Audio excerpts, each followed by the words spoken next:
one. Hopefully, I'm Ron Burgundy. It's live. It's live. Hey, welcome everyone to session 23. Yeah, session 23 of the Gears of Erathis campaign.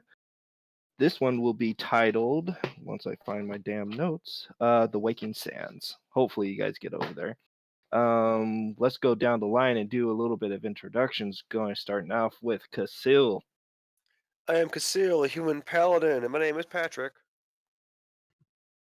Hi, Patrick. I'm Dad. Next will be Gleerock. I'm Gleok. I'm a Goliath barbarian. My name is also Patrick. And fun fact about Gleok, well, he's starting to have second thoughts that power is everything. Good. Alrighty, next will be Rego, if she's there. Cricket. Cricket. She just stepped off for a bit. That's okay though. She's probably doing some laundry. Yeah, she is. She's our Disney princess. Disney princess. Hey, would you mind doing a quick intro to your character? Just a quick one. All right, will do. Hi, I'm Adriana. I play Rego. I am a cleric. Perfect. Also, our Disney princess. Next is Satakoi Steel. Hi, my name is also not Patrick. It's Matthew, and I play Satakoi Steel, who is a half elf. It's a half elf. Nice. Any other class, or are you just being secretive? Oh no! Those are all, as they develop. Oh, Casil, you're a paladin now? Cool. I totally meant I'm a cleric. I blame it on the fever because I'm sick, and my 2 intelligence. In real life or on paper? Anyway, Yes. So who would like to do a recap of not last week, but the couple weeks ago session?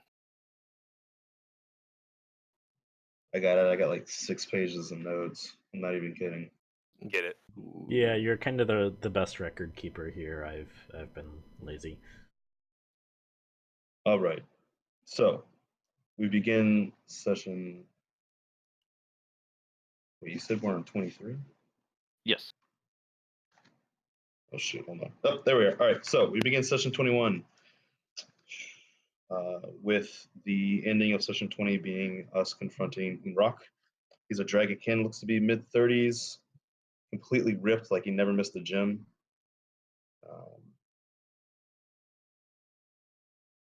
Hold on, I'm trying to read my notes. They're a little sloppy. He asks us to recount his story because Gleok says that he knows his history.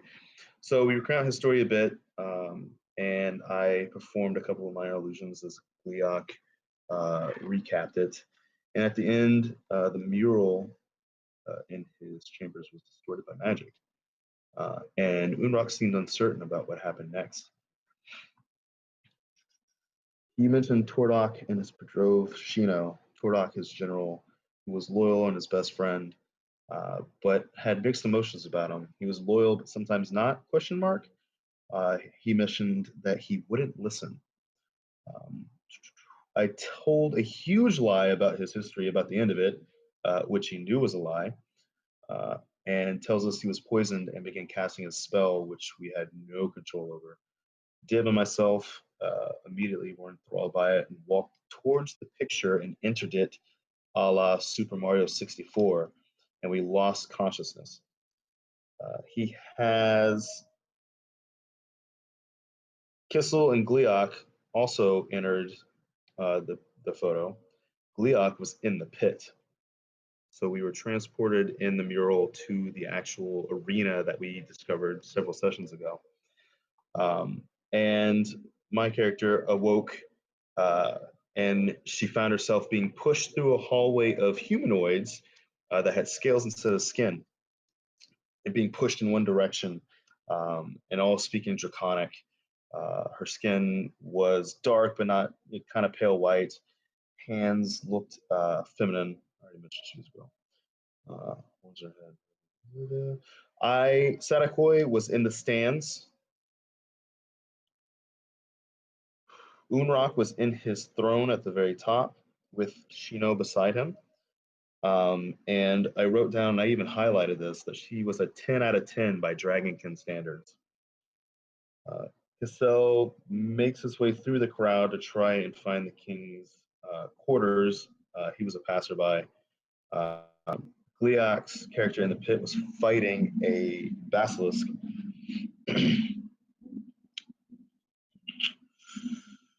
Ooh, I can't say that out loud. Sadakoi was acting a little strange, out of character for him, or in character, you don't know, and began immediately searching for Dib.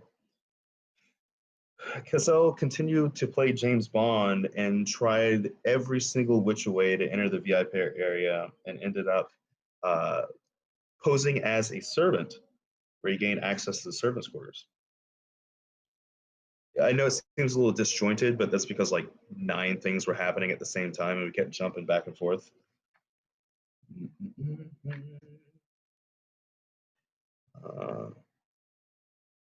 Kissel learned while he was James Bonding that there was going to be an assassination attempt tonight. At table number 16, there was a pudgy dragonkin. Is by the name of Duke Half the Name, who seemed to have no clout as far as his social standing, but was still in some kind of social status superior to the peasantry, I guess. No one was around him, but Cassell, whose name we found out was Omer in this scenario, managed to talk with him a couple times and sat with him.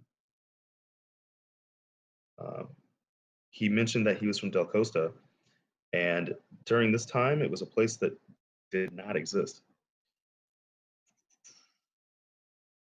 Oh man, Gliok got swallowed by the basilisk, was like, nah son, and continued to fight the basilisk from the inside. Theron joined us shortly later and was a human in this scenario, with a note on his person that said, stop the assassination attempt. His partner, Black Dragonborn, asked him, hey, you got my message? And we found out at that time that Theron's name in the scenario is Bran. Sadakoi seemed to snap out of whatever funk he was in, and having some marginal recollection of the events that happened, gave up his search for Dib and started moving towards the direction where Kessel left, which was towards the VIP area.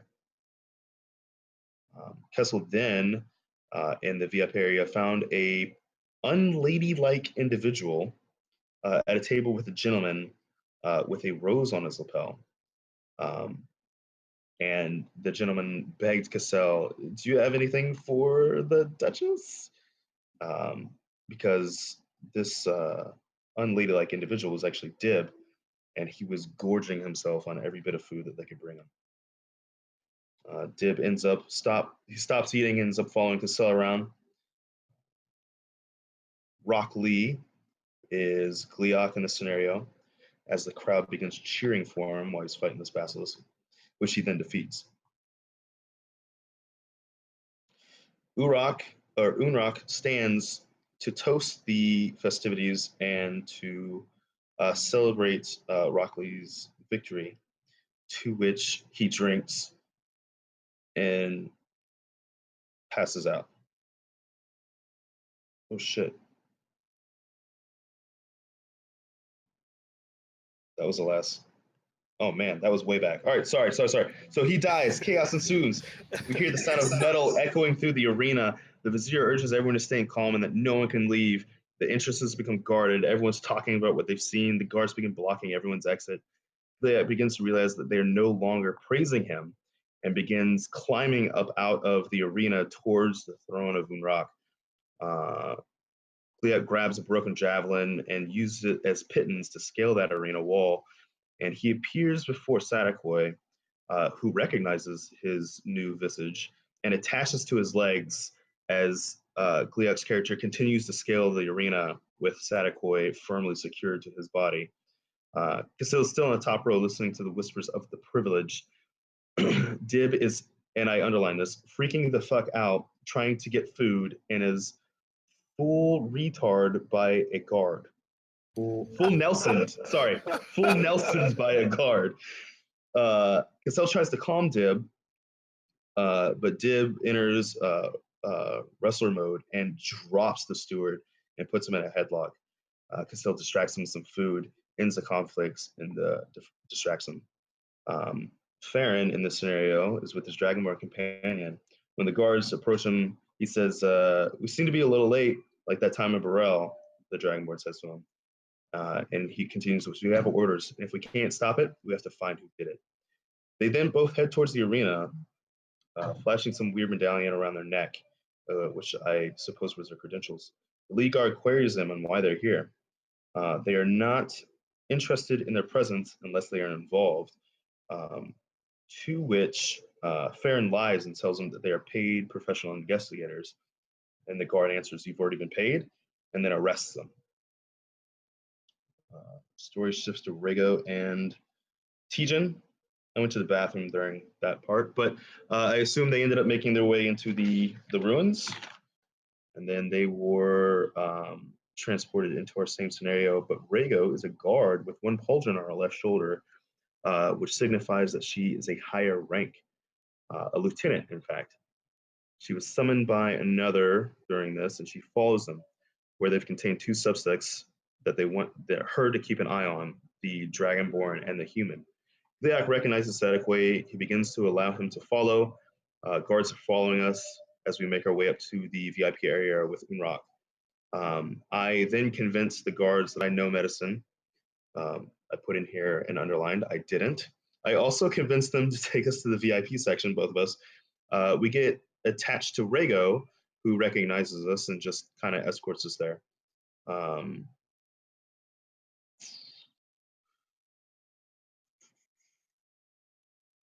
Those are notes from me.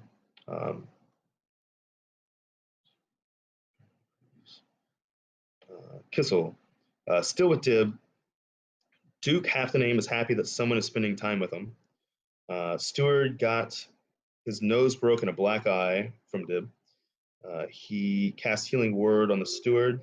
Kissel does, which heals him. Stewart asks if he is a man of the cloth or not, which he says that he is, and offers the services to help the king, which they hurry him to him. Kissel then recognizes Leok and myself standing over the bodies. I collapse upon Kissel to convince them to let us.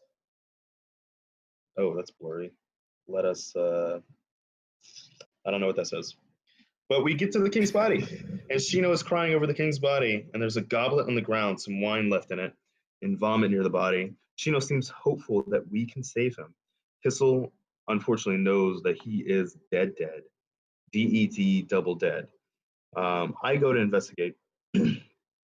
And at the scene, I notice that the goblet and the vomit looks like there's a lot of blood inside of it. It's strange, but nothing in the entire area is out of place. Everything looks exactly the same. Sitting on the queen's cushion is a bit lifted, so I take a peek at it, and there is a dagger underneath the seat. Kissel announces to everyone that he's dead, which is great, because a panic ensues. Shino loses her shit and starts crying. The vizier doesn't know what to do, mentions a continent. It's really, sorry. Kissel casts calm emotions on everybody, tells everybody to chill the fuck out and be cool. Works on Shino and the vizier, and then they gather all the workers. I inspect the poison, touch it, and it instantly paralyzed, but immediately pop out of it. The general arrives, Turdock. He asks if we were able to save him. He sighs, announces that it's a huge setback. The vizier doesn't want to talk about it in front of all the commoners. Cassell moves to inspect the body. Shino blocks him from touching him. What do you need? You already know he's gone, Shino says to him. Shino agrees to Kessel's request to investigate the body, where Kessel finds that between his spinal cord is a wound about dagger size. Rhaego's tasked with taking all of us to the holding cell. I pop into invisibility at that time because ain't nobody gonna imprison me ever again. I follow them though, and the vizier mentions the Waking Sands and offers an invitation to Kessel. or excuse me, I can't remember if it was the vizier or Duke half the name, but one of them Duke. mentioned they mentioned the Waking Sand and offered an invitation to him to party there, I guess. The vizier and Duke half the name start talking at that point as we are escorted towards the cells. The Black Dragonborn's name is Reed. Kissel says I can stab people if I get scared. That was when you were in prison, I wasn't, and I whispered to you, I was like, can I start stabbing people? And you told me I can if I get scared. Yeah. Door opens, General enters. Well, now that that's taken care of, he says. He asks Rigo what she has learned. She doesn't know anything so far. General asks Kessel what he may forward. Recaps that he was stabbed. Kessel tells him it was more than poison. General asks what paid for, which they don't talk about, but they say that Gaia exists in this timeline at the same time as Era. I don't know if anybody said that, but I highlighted it. The general tells the other two lower ranking guards to leave, and he says all we needed to do was stick to the plan. He says, Tordok says this to everybody other than the guards. He says it to Rhaego's character, Lieutenant. He says it to the arena battle master, Rockley, and he says it in the presence of the people in the prison, as well as Kessel, who was attempting to heal him. The general announces that more or less he is the usurper. Gliak attacks out of honor. We roll initiative. We mess this guy up to high hell, and the door explodes from a battering ram behind us as the vizier step forward. Chino collapses on the general. The dagger that I stole from her, I hide as the vizier questions him. Everybody. I tell him I'm a part of a spy organization, which again is another classic fucking Sadik boy lie. I notice Shino pocketing something. I snatch her up and take her letter. The vizier turns to Gliak in disbelief. We find out that the poison is gloomweed and drows make it. The letter states, to my dearest, everything has been set into play. Lieutenant is on our side as well as the sergeant. We must purge this weakness from our dynasty. We'll make it better. We will make it better. Make sure you hit your mark. Signed, the general. I push that letter into the vizier's chest as he reads it. He says to Shino, you traitor, we almost had peace between the Gains and the other continents. The Gaians and the other continents. He then asks the sergeant to execute Shino, which he does passionately. As Gliak goes to execute, our vision blurs and we are transported back to the present. Unrak recapitulates what we witnessed, pretty much finishing the story on the mural. Mural corrects itself and forms in the way according to the events that we witnessed ourselves. And he says to us, know this, don't trust everything, but never forsake your trust and loyalty. He begins to disappear, and as he begins to, a secret chamber opened, and that is where we ended. That was a lot. I'm so sorry. It's a good No recap. worries. Holy shit. that was quite thorough, and I mean, it was a really busy session. Also, Gliak's thoughts on the execution scene. Hashtag gifts that end too soon. Yeah. Basically, so now you guys are standing inside this treasure trove of treasure. And I gave you guys how much, right? I left that paper. 900 Yes. copper, 3,000 silver, 2,600 gold, 880 platinum, giant gems, quantity 7, varied at around 100 gold each, trinkets, lantern, goggles, bag of holding, breastplate with the crest of Arak on it, and then we turned out the bag inside out. I found and you said great axe. there's more loot, and then we ended. But I found a great axe, Great axe. and I tossed it at you. Yep. We got dank loot. Yeah, you guys did. So as you guys are in this chamber, the torchlight kind of flickering in and out. You guys see Casil look up at the bag of holding, and he pulls it inside out. And Out jumps Wilmo. Casil, you are remembering something.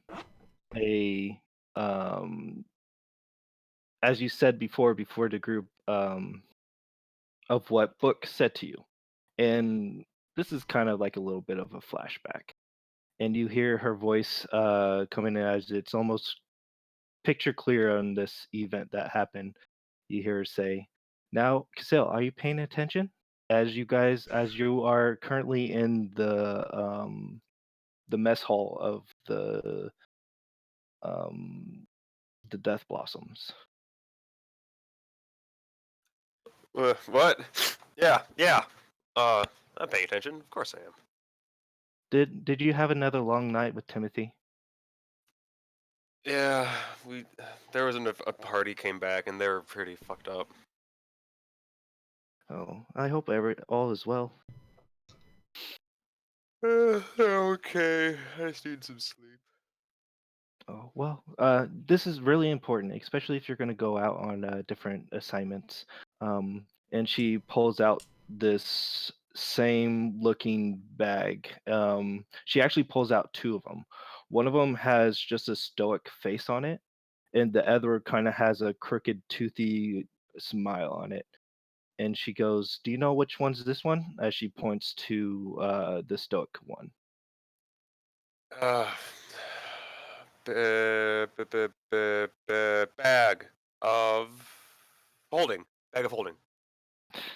Very good. And she gives you a clap. Now, do you know what the other one is? Mean bag of holding. Close. This one, and she pulls it forward, well, more towards you. This is called the bag of devouring. It is, you should not mess with it. It is typically the same as the bag of holding, but this is a lot more deadlier where it will actually consume you. I'm just, Like eat me? yes. Anything that gets put into it, it has a chance of actually destroying that object, unless, of course, it's magical. So there might be good treasure in here, but I would stay away from it. And she kind of pushes it off to the side. But this, and she holds it. Do you remember what I told you last time? Uh, if I remember what I put in and I think I can pull it back out. Yes. Give it a try. And she hands you the bag. All right. Fuck, what happened here last time? I think I put in. What did I put in last time? Oh, I'm gonna pull out some money. I put in some money here last time. I fucking forgot. I'm gonna think of like 10 GP and just reach my hand in there, or not 10 GP, 10 silver. I'm not that rich. And with that, you were able to pull out the 10 GP, and she gives a huge smile on her face and she claps. Goes, very good. Now, let me see. Let me see the bag. All right, here you go. And she goes, there's also a trick to this uh, bag, and whatever you put into it, let's say if you're in a rush and you can't think of what you've put into it, you could always expel the contents of the bag. And she goes, all right, let me show you. And she reaches in and kind of like her arm almost goes completely in, but you see her kind of hold on to something, like you see her clenching of her fist. And then she pulls it inside out, the bag inside out. And as she does, uh, a couple gold pieces fall out, and then also a cupcake falls out, perfectly intact, and it has like one little candle. And you see a huge smile on her face, and she goes, Yeah, I know you don't remember your birthday, but it's been 1 year since you've joined us. And she flicks the candlelight. And No as you're way. remembering all this, um, you're looking up and remembering, oh, I remember what Book told me. And then you hear in the back of his voice say, just you hear Book's voice say, just don't be under it whenever you pull it open because you don't know. And as soon as you remember that, you pull it open and all this golden first gold drops down from you.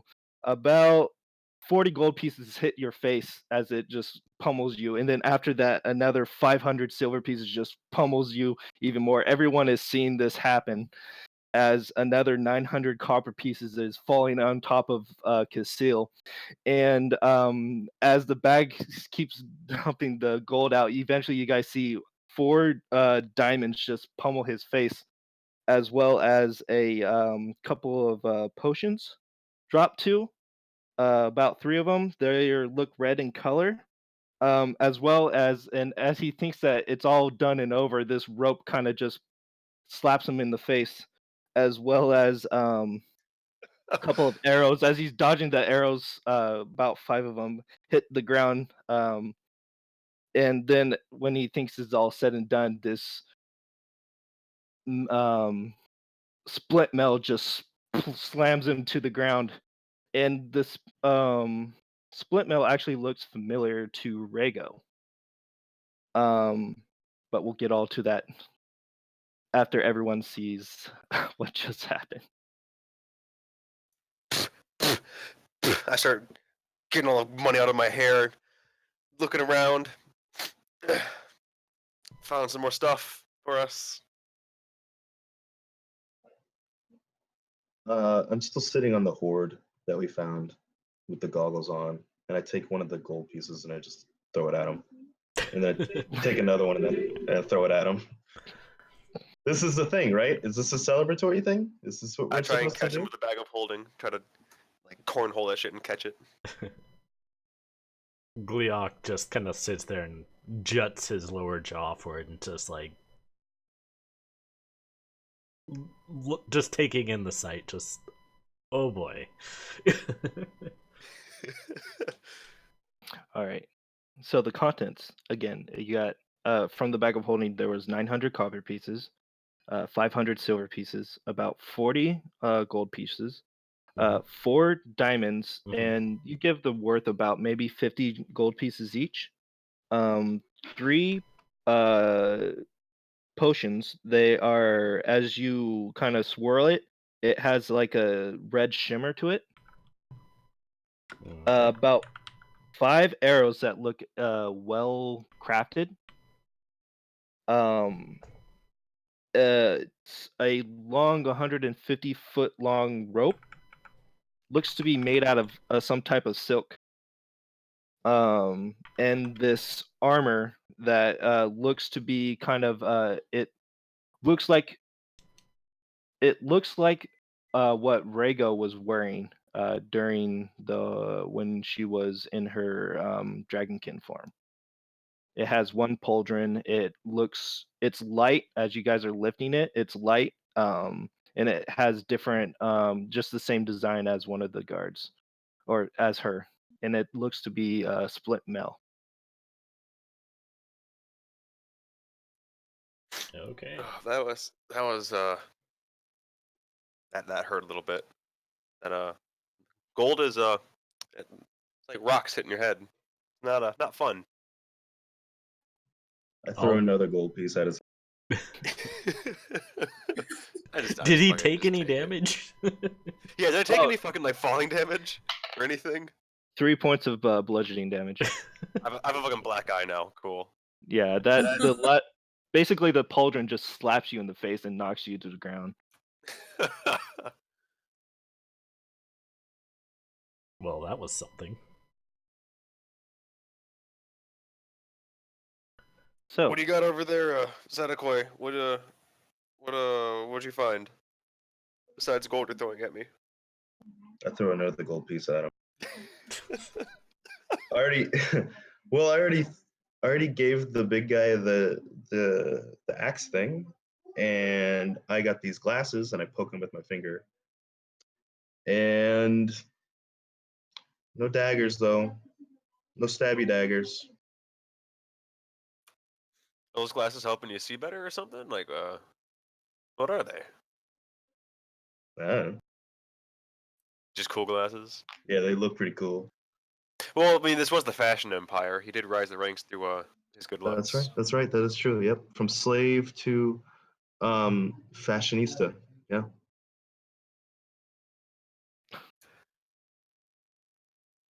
Well, I don't know about you guys, but this adventuring is making me fucking tired. You wanna go set up camp up top or something? We should probably make it back to the pack. Chickens. Oh yeah, those things. I forgot we even had those. Yeah, we should make sure they're being fed or something, like us, cause I'm hungry. Did the food we eat in the painted world, like, satiate our hunger? Fuck. Let me figure that one out. You said wounds carry over. Like, is Dib I- just like a fucking rolling ball of food on the ground? Yeah, he basically is. He's more. He's still inside the same room of the sarcophagus, and he's kind of just laying on his back, and his belly is completely gorged. His leotard is so tight fit that it's really disgusting. Like Danny DeVito and the Trash Man. Yeah.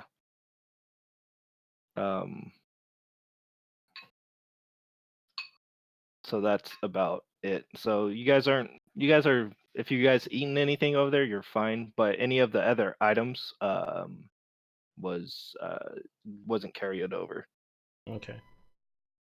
I'll pluck the bag of holding from Cassell and turn it right side back out and start, shall we say, shoveling stuff in, for lack of a better word. Okay. I So- found if you hold and just kind of drag it across the ground, it picks them up pretty fast too. Yeah. Like I said, for lack of a better word. I'll help him out with that just to make it go by a little faster. Okay. While takes you or guys- while Sadako keeps throwing fucking coins at me. It's just the same coin, and it falls and hits him, and I just run up and I grab it and let him get some distance and throw. It's just the same fucking coin. Wow. Okay. So that whole process, getting distracted by Sadakoi just throwing coins at you. Eventually, you catch it into the bag of holding, and you were able to collect all that nice loot. Do you put everything into it too, like the great axe, the other items, or Yeah. And like the emeralds and rubies and stuff like that we picked up on the way in, even the rust monster carapace pieces and moths. Okay. Yeah. Well, no, I don't give those up. Which one? The rust monster pieces. I'm still hanging on to those. Okay, the ones that he has. He's probably. It's not that we're giving them up. It's we're. Oh wait, the making them carapace. easy- Excuse me. Yeah, we're just making them easier to transport. Yeah, no, I didn't. Yeah, I didn't take any of the carapace. I was just taking. You kept the poisoning antenna. bit. But And I keep the memories of how we killed fucking this just hungry family. I'll never not bring this up. They were just fucking hungry. We killed them. Why? Oh Lord! All right. I throw another gold coin at. I'll take this. let's make our way back to the camp at the entrance. Okay. You guys roll dib long distance. Eventually he gets up and waddles. You guys so you guys head to the first room? Yep. Okay, back where you guys camped from. So you guys are now currently in your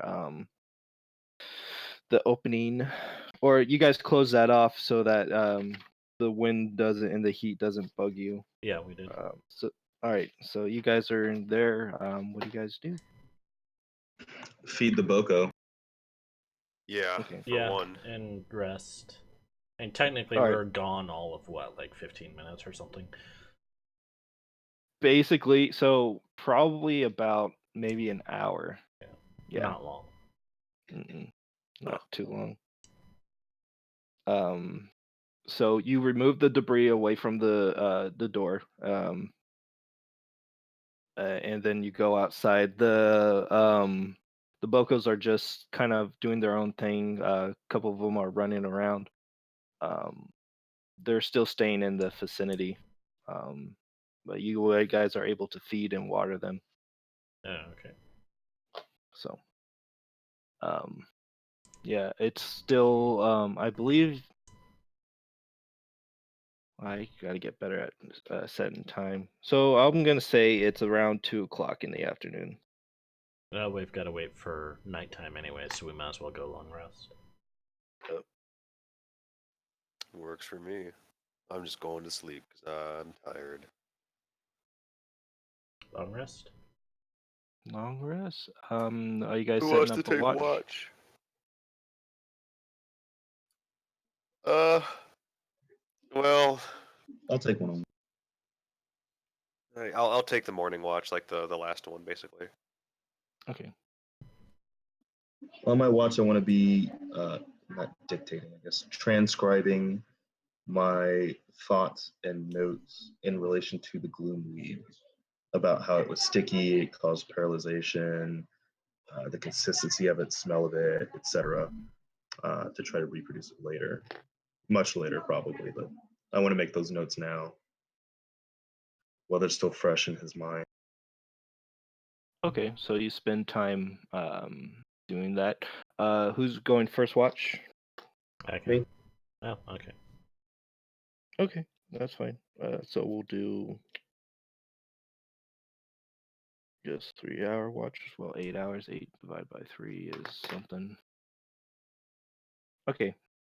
So we'll go with, as you're doing that, go ahead and make a perception check for me, Sadakoi. 15. 15? Okay. Give me 1 second.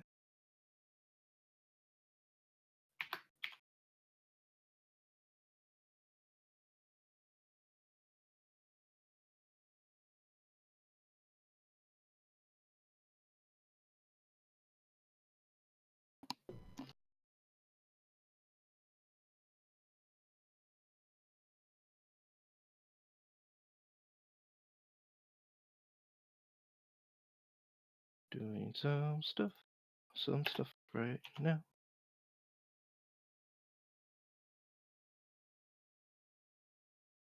Oh, I forgot to get.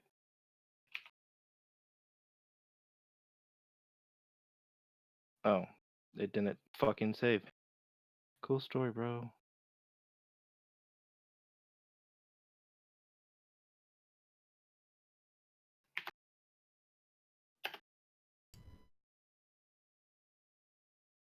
Okay, that's not it. What the fuck?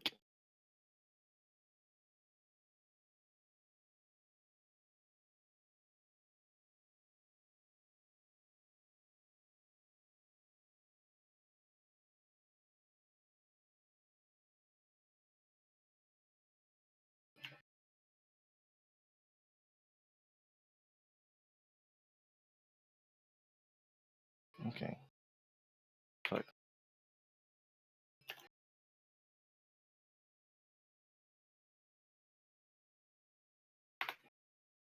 Oh my god.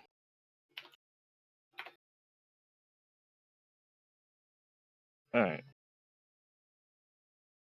So with a 15, oh, this music's jumping. Anyways, you're it's a little bit warm out. Well, it's very hot outside as you're kind of scanning out the front entrance of this ziggurat. Well, the top half of this ziggurat. And you are just scanning out. Gleerock was able to make it to where it it's closed off, but you could see and scout off into the distance. You are putting into your notes the different what basically what you said about the weed and just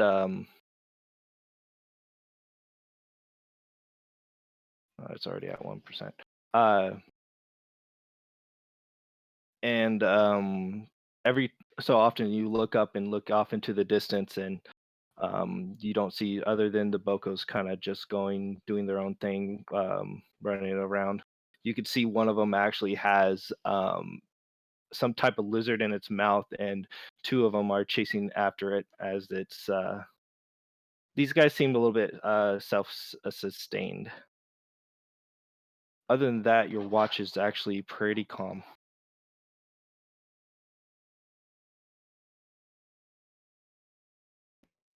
Word. Word. As you go off and wake up Glee Rock. I throw a gold coin. Does he wake up? I wake up and just like kind of like sternly raise my eyebrows, like, really? Celebration! Boy.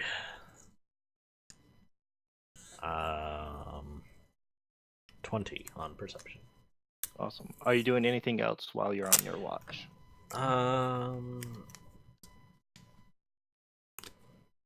I have much else to do? I suppose if I can find anything to appropriately do it, kind of polish my weapon back up. Because my battle axe was hit by the rust monster. Okay. You do have like polish and stuff like that because you like to keep your weapons into high maintenance. But even though you have kind of almost a restoration, you're trying to restore a weapon, right? Basically. Yeah, I mean, at least polish it so it's got a sharp edge again. Okay, yeah. I'll say the damage isn't reduced. Go ahead and actually, what would that be? I'll say go ahead and roll. Nature sounds fine.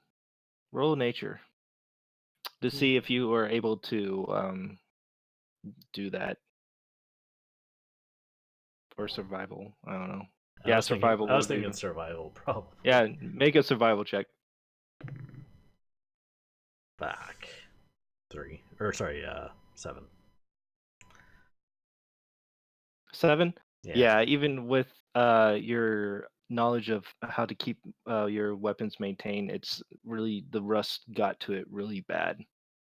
It's a lot more jagged and it's not going to be a clean cut, but Yeah, my goal is just to make it last.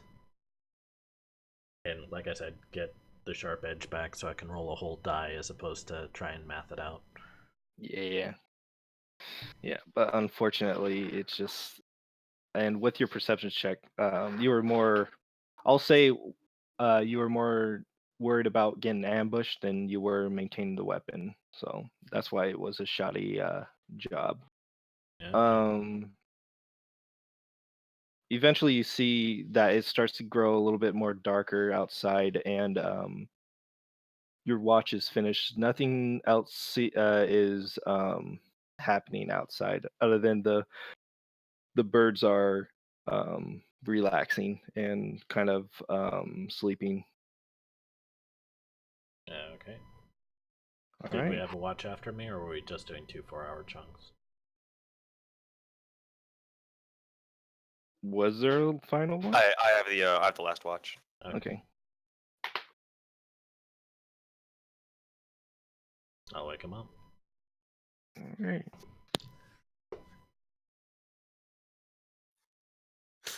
Ugh. I'm awake. Is it my turn?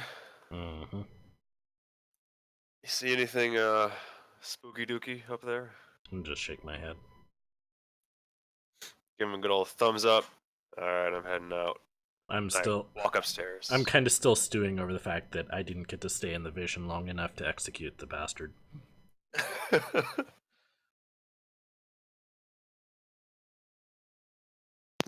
All right. Go ahead and make your perception check, and if there's anything you want to do while you're on watch. I honestly just wanna think and remember, like the memory that I had with Book. Like, I just want to just think about the good times back then and like what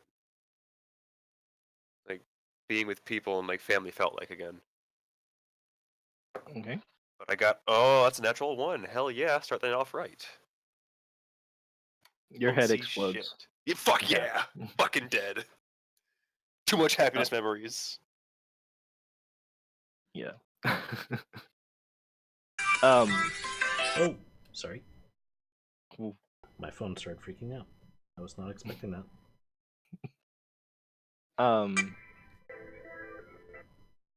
There. Silence! I kill you. You are more.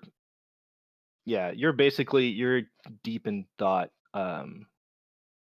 And just deep in thought. You're remembering all the nice few years that you had with the Death Blossoms and how they've been treating you like family again.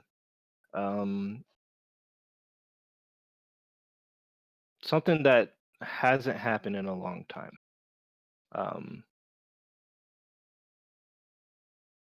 You finally get startled by the sound of the birds making a calling sound, and one of them actually is up in front of the opening, the little slit opening that Gleelock left for you, and it's just staring at you. And then it makes a loud quay sound. I'm just gonna stare at it and like wave my hand and like, hello, bird. It looks at you for a little bit, and then it turns around and kind of taps the boulder, and then starts walking towards the other ones, which they look like they're ready to go. They kind of figured out your guys' schedule. These birds are pretty intelligent. Are they like birds of prey? Are they like giant vultures or? They're They are totally not chocobos.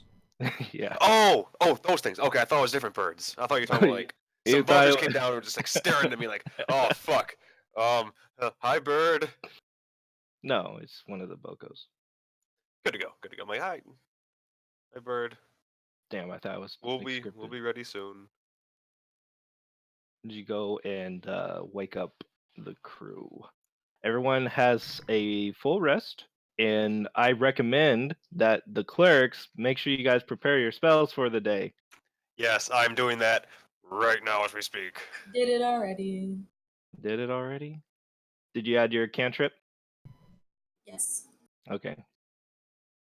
Sorry if I'm a little nosy on your character sheets, but I have to be.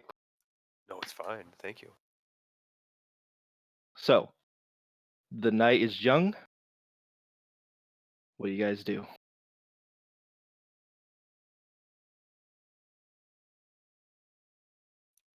I'll let you guys figure it out. I gotta look through my big book of spells that I can't read.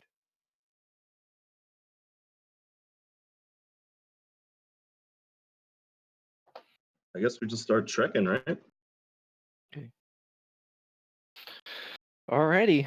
So, I don't have the marching order. What's the marching order for you guys? Are you guys going to do 2 and 2? I think each of you has a bird, so you guys are fine with that, except one of them has to have Tejan on the back. And he looks a little bit more spry, so he's kind of like moving around a bit. And it looks like his exhaustion has kind of left him.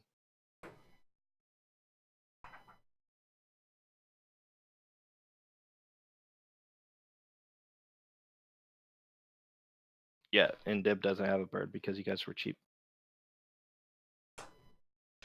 I mean, we're both smallish. Yeah.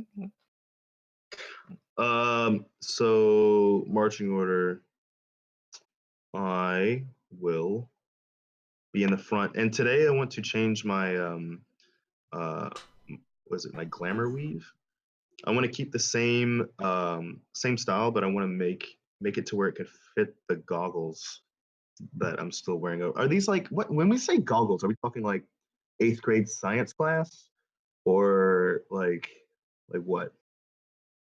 Fuck. You know, it would have been nice if I would have told you what those were, so I didn't have to remember them. But now I have to find my damn page. There it is. So, were you wearing them the whole time? Yeah. Okay. I believe you might be attuned to them.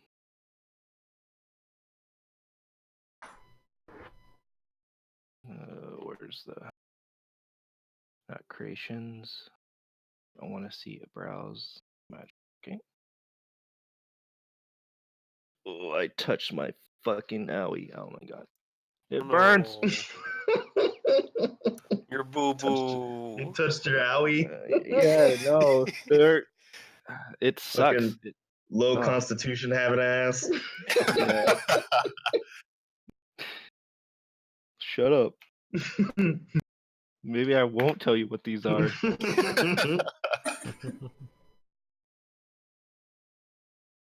Oh, they have the fucking.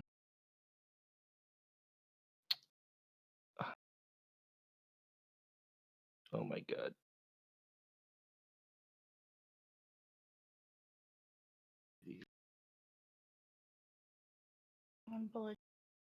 No, I'm good, babe.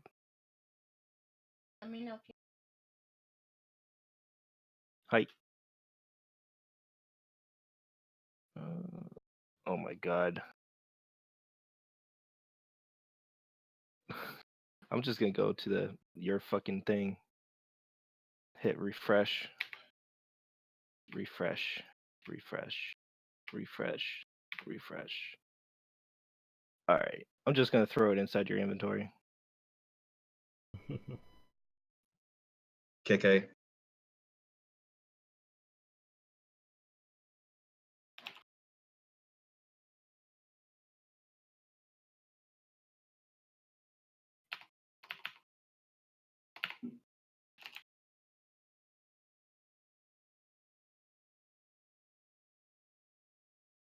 Oh, you don't have to attune to them. While wearing these dark lenses, you have dark vision out of a range of 60 feet. If you already have dark vision, wearing the goggles increases it range by 60 feet. So as you're wearing the goggles, you're actually seeing 60 feet further than what you're normally used to. But you have super dark vision. So Oh my God. 180 feet? Yeah. Damn. I can pierce the veil. Boy, wouldn't that be good for like maybe someone who doesn't have Humans. What, doesn't Hey. everybody in D&D have fucking dark vision? Yeah, every race, man. It's pretty cool. every race, Except for certain ones, I guess. Maybe humans, I don't know. Okay. Well, but yeah. All right, I threw them in your inventory, so go ahead and refresh that. You can do whatever you want since you've been holding on to them. KK. All right, so Sadakoi's up in front. Are you guys doing 2 and 2s or a straight line? I think we did straight line last time, right? Yeah, I think so. Okay. Oh, wait. If we're doing straight line, then I definitely shouldn't be in front because Gliok is the one who knows where. It's usually me. But wait, we're traveling at night. So 2 by 2 then. Yeah, that's fine. Yeah, 2 by 2 works. So Sadakoi, then Gleerock. I'll be behind them. What are you going to be behind Sadakoi or Gleerock? I'll be behind Sadakoi. I'll be behind Glero.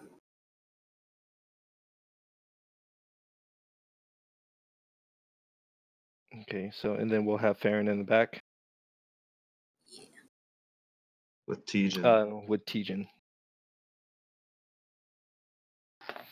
Perfect.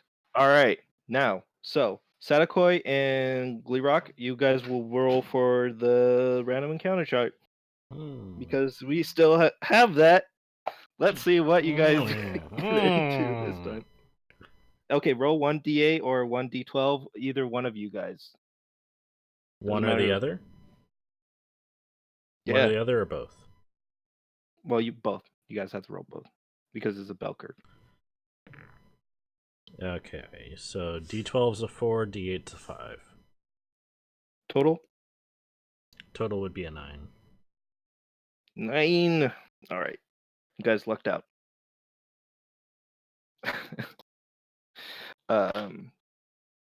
You guys are traveling through the dark.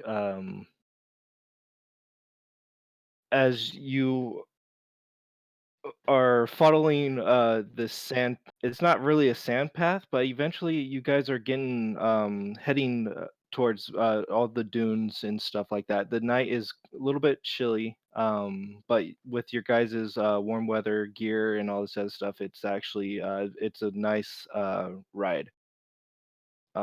Eventually, though, you guys are coming to harder ground, and it looks like to be more like dry desert, extremely dry desert, like you're crossing a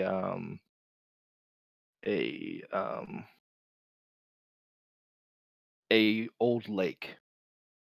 As you guys are continuing down, eventually you see different tents pitched up on the sides of this almost makeshift road as you see different canopies and stuff like that. And off into the distance, you see a little shimmer of light. Um, but you'll have to get closer to get to see the bigger picture. But it looks like that little speck of light is maybe a day or so away. Okay.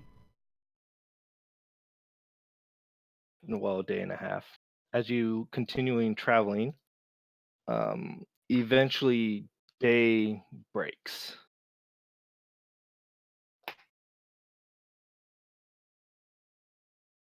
Alright, look for and shelter. you guys are gonna set up camp. Yep. All right. And I believe... I think I have, what is it, Outlander or something like that, where I can feed the party? Yeah. Let me see here. While you're doing that, I feed and water the bocos, and I give this special care to my bird. Yeah, I can find food and fresh water for myself and up to 5 other people each day. Nice. So So- that'll help out with your Yeah. rations. And we were ahead of the curve anyways, so... Someone's been keeping track of that, right? Yes. Yes! I recall you saying Oh. that we were basically like a couple of days ahead. Yeah. I'll remember that. It'll reflect. Yeah, We'll reflect. we I'm gonna say I with that recall us making excellent time, and the water supply in my bag anyways is tremendous. So yeah, it's just you would consume more than whatnot. But since you have that fucking perk, it's just and it's just cold and remember next refreshing time. water. Cold, refreshing water. Yeah, that bag of coldie, man. Great thing ever. Yep. All right, so go ahead and make a survival check to see if you can find a place to camp for the night. Okay. That would be a 14. No, okay, not bad. You are, you're starting to notice more and more like people. It's been a week or so, um, as you haven't seen a couple people, and eventually you come up to a group, and as you're making conversation with them, it's an old man, and he has this small little tent with a little donkey. It looks like he's trying to sell some of these cactus fruits or something like that. um, and he shows you a little He points into the east a little bit, and there's like a little divot, and it looks like you could set up camp for there for the day. Okay. Can I buy some cactus fruit? Yeah. And It's only for a couple of copper. stepping away briefly. Cool. I'll buy like 3.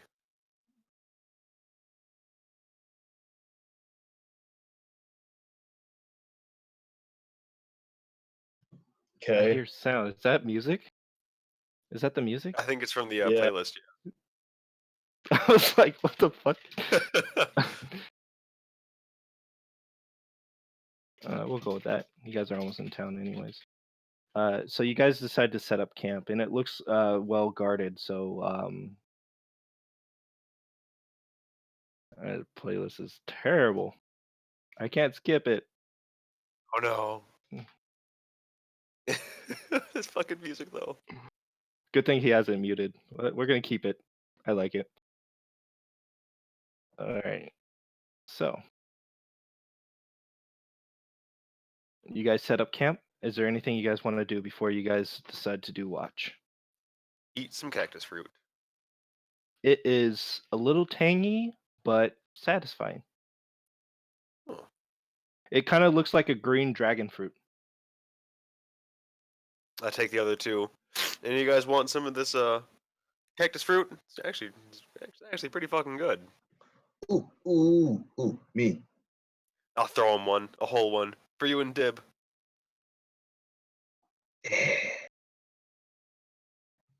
I try to crack it like an egg and give half of it to Dib. Okay.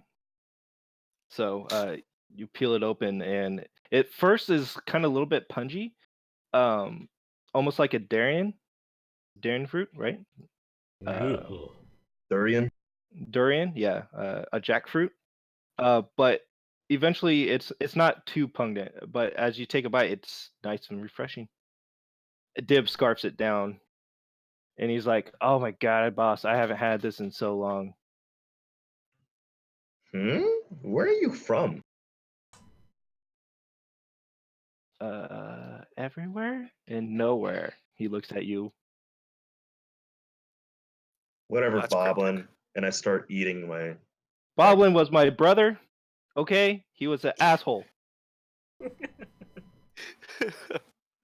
I'm just eating the fruit, and with big chunks in my mouth. I tell him with like some of them like falling out of my mouth because I'm talking with my mouth full. I say, "I'm from everywhere and nowhere too," and I take another big bite. Tijin gets off from the well, he's at the camp, and he goes, "Where are you from?" He asks. No one wouldn't just say that if it wasn't true, right?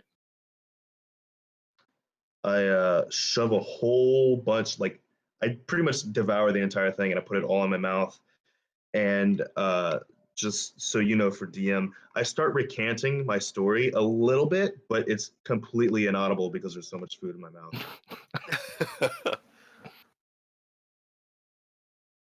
He nods as he's seen this disgusting display of fruit and just as you, he's like, "Okay, well then," and he kind of turns around and is like, "Kids these days." I turn the Div and I say, I don't trust that guy. Nobody just appears in the desert. True. He- Adib says, "True. You would need a cabbage cart." Yeah, He cabbage goes cart. to the he goes to the sand and starts drawing like a little picture. And I lay on my stomach with my elbows on the ground and my head in my hands, and I'm kicking my legs and I'm watching him draw, and I'm just going, cabbage cart. Yeah. It's starting to look kind of like that death machine that you guys fought in. The But fucking instead of tank. that one turret, there's 2 of them on the side, and then there's a chair on top. Ah, yes, chair. Good call. And he's just doodling. And that's how I spend my evening. All right. Anyone else? Hey, Tijin, I got an extra fruit. You want a fruit? Sure. I'll throw it off to him. He catches Pretty it good. all, and he pulls out a dagger and peels it, and then starts eating it. It's like, oh, it smells like terrible. That's right. It's pretty good. It smells like bad, but it's good for you, I think. Maybe, hopefully. Where do you come from? Funny story to ask. I don't know either. I was kind of by late. It's a fucking story and a half. But I come from the ocean, pirate ships. I'm a sailor. Oh, It's a long fucking story. maybe once we get out of this heat, we could you could tell me all about it. Yeah, we can swap stories. I got plenty of stories. Oh, seen death with my own two eyes. Anyways, I got plenty of stories. I saw a black dragon. Those are always fun too. He Ooh. points at his eye, the one that's Is scarred up. that where you lost that eye? I didn't lose it, and he like he looks at you. It looks perfectly intact. It's just it has a claw mark basically. Uh it's yeah, that was where I got that scar when I was maybe 14 years old. Ooh, that's cool. I saved a child too. Uh, I'll talk about it during drinks. Yeah, later. And he kind of he has a bunch of other scars across his arms. And he goes, "These ones here caused by my sister." Kind of You went have a berserk. sister? Your sister was a black dragon? No, Oh, no, she likes using axes. He likes that. What's Gleerock doing? Sorry, I had to set some stuff up. So, offhand, just sitting, resting. You know, trying to stay cool. Okay. Assuming we've made camp for daytime hours, is just a matter of trying to stay in the shade, maybe keeping an eye out for food. Perfect. All right. Yeah. So he looks over at Gleerock and is like, "I can see that." Again, stories to tell when we're out of this heat and have drinks in our hand.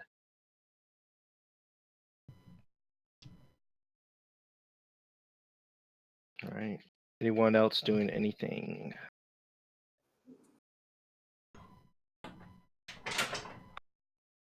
This music's a little jazzy. It's pretty good. All right. Let us, if no one else needs to do anything, let's start up the next watch. Who's doing what? Just tell me when to roll. Sorry. I'll send a watch. All right. Rago. So, I'll anyone take else doing? I'll take the mid watch. All right. Rago, are you taking first or second or last? I'll take first. Okay. Alrighty. As everyone goes to their respective tents and try to sleep, each of you needs to make a Constitution saving throw with advantage because I am keeping track of that.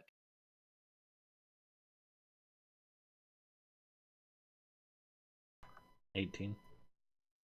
Okay, It's gonna be 16 for me, Mr. perfect. Seal. All right. Rego, 15. what did you roll? 1-5. 20 and 20, sat and dib. Jesus. All right. I guess everyone makes it. Anyone rolled a 12 or lower? Guess not. Okay, cool. All right, Rego, first watch. Go ahead, and I would like you. Yeah, go ahead and roll a D8 and D12 for me.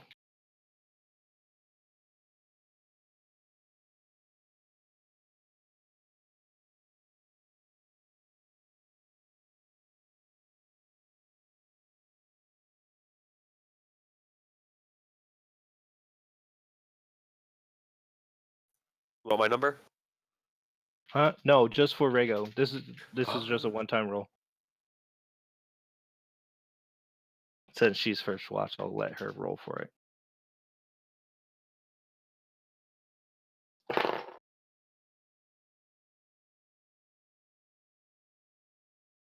So 11.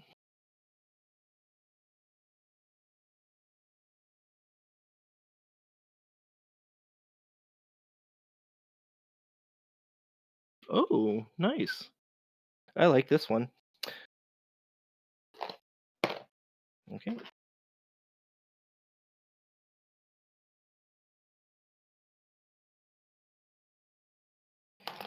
All right, go ahead and make a perception check, Rego.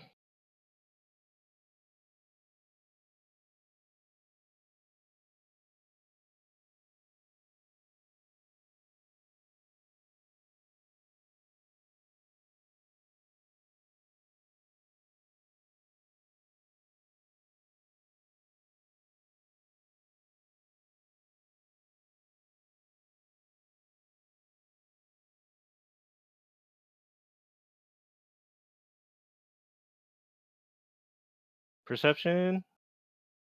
It is a 14. Thank you. Alrighty. So.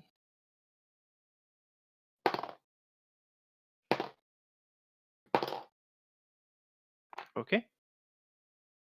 As you're doing your watch, it's a little bit warm outside. You're uh, sweating a bit, but it looks like it is calm. You hear the sound of people sleeping, um, but other than that, it seems to be quiet for you. Awesome. Alrighty. As you go and wake up the next group person.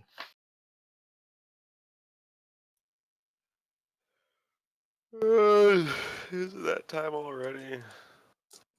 Yep. And I'm gonna tap him with like the back end of my spear, like on his foot. Ugh.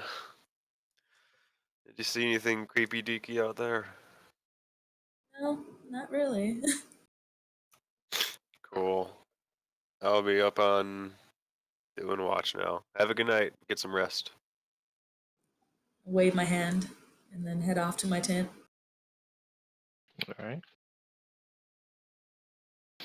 Conceal, go ahead and make a perception check. Perception on the way. Hey, not a 1 this time. It's going to be a natural 22. Or 16 plus 8 is 22, right? Yes. 15, 18, 19, 20, 18, 24, actually. I'm sorry. Alrighty. So, as you're scanning around, what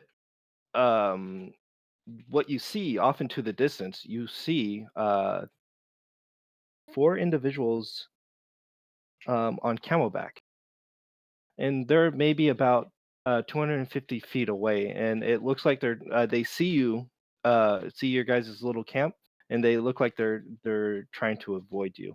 Eventually, they get closer and closer, and you see this what appears to be armed guards, and they seem to be escorting someone. This individual it has it's a human with these different types of very fancy looking clothes. and the guards themselves, they're wearing very. The garb is like generally those of the desert dwellers. Basically, they have a turban around their head. They have what appears to be kind of like a poncho around them, light cloth. The one in front looks like he has his. It looks a little bit bulkier, kind of like he might have more armor underneath. But the other ones, they're carrying falchions, each of the guards, and you hear you see one of them lift up their hands, and he approaches you. I'll stand up and I'll walk towards him a little bit, but not like too far away from camp. But I'll mosey on down. Okay. As you guys meet up, the individual goes, "Where are you from?" Who's asking?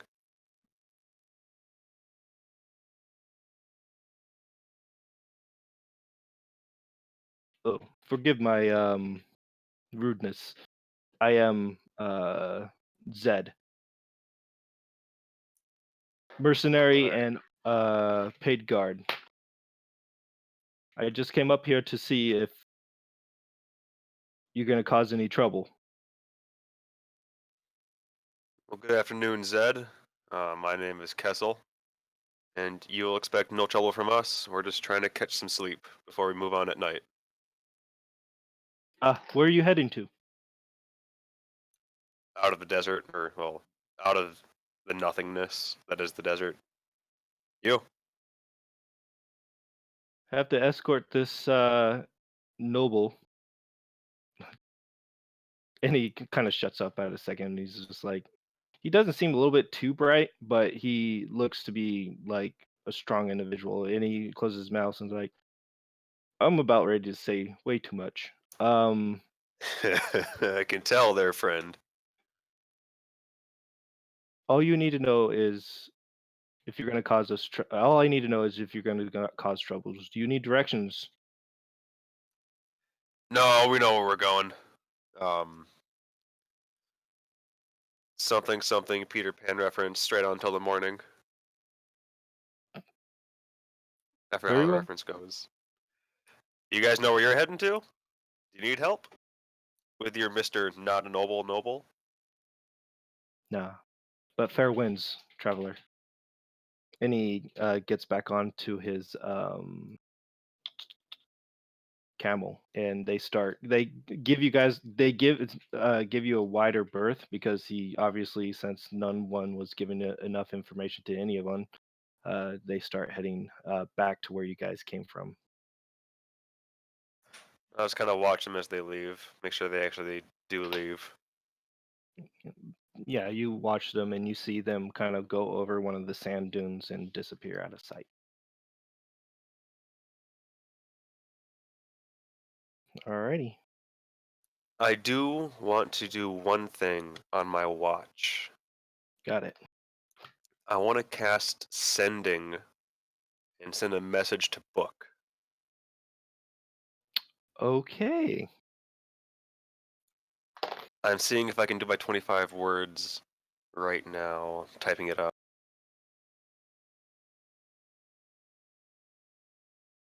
Wow. Someone's been watching Critical Role. A little bit, but I mean, also I have it in my spell list, so I want to do it. Shut up.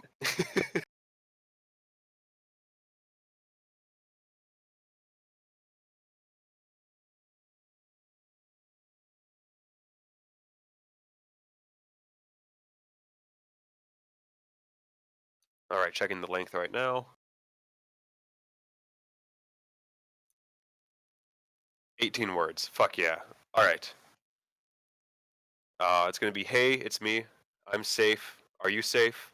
If you are safe, please reply. If not, then don't. Fucking brilliant. I love it. Please don't text while Thank you, driving. thank you. You still got a few more words.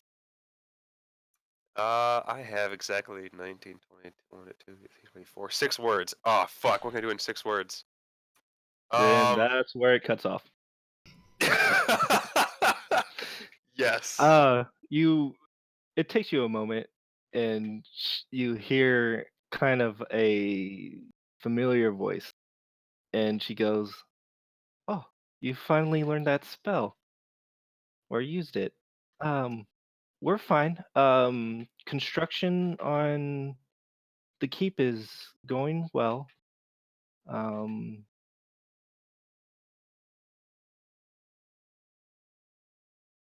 the individuals you made friends with are helping out real nicely, and it's great to hear your voice."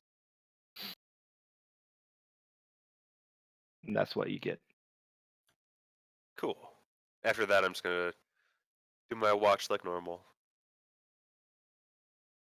Awesome. Alrighty. Other than those armed guards and that noble, not noble person walked by, your watch is nice. It's starting to get a little bit darker out, but not full night yet, as the last watch is ran by, I guess, Gleerock? Sure. Okay. I believe so. Yeah. Alrighty. I'll go over to his tent, kind of tap on his foot. Hey, it's your time for watch. I'm going to sleep. Nothing too bad out there. We had there was a group of mercenaries with a noble that passed by, see if they were going to cause me trouble. I said no, and they just kind of left. But besides that, nothing too bad happened. Mm. Good night. Mm. All right. So go ahead and make a perception check. 5. Ooh. Is there anything you wanted to do? No, I'm still grumpy about the gift that ended too soon. Got it. More disgruntled than anything. You're just sitting there watching. Eventually, other than the sound of the wind, nothing else picks up. Night Okay. falls, and you guys wake up, people.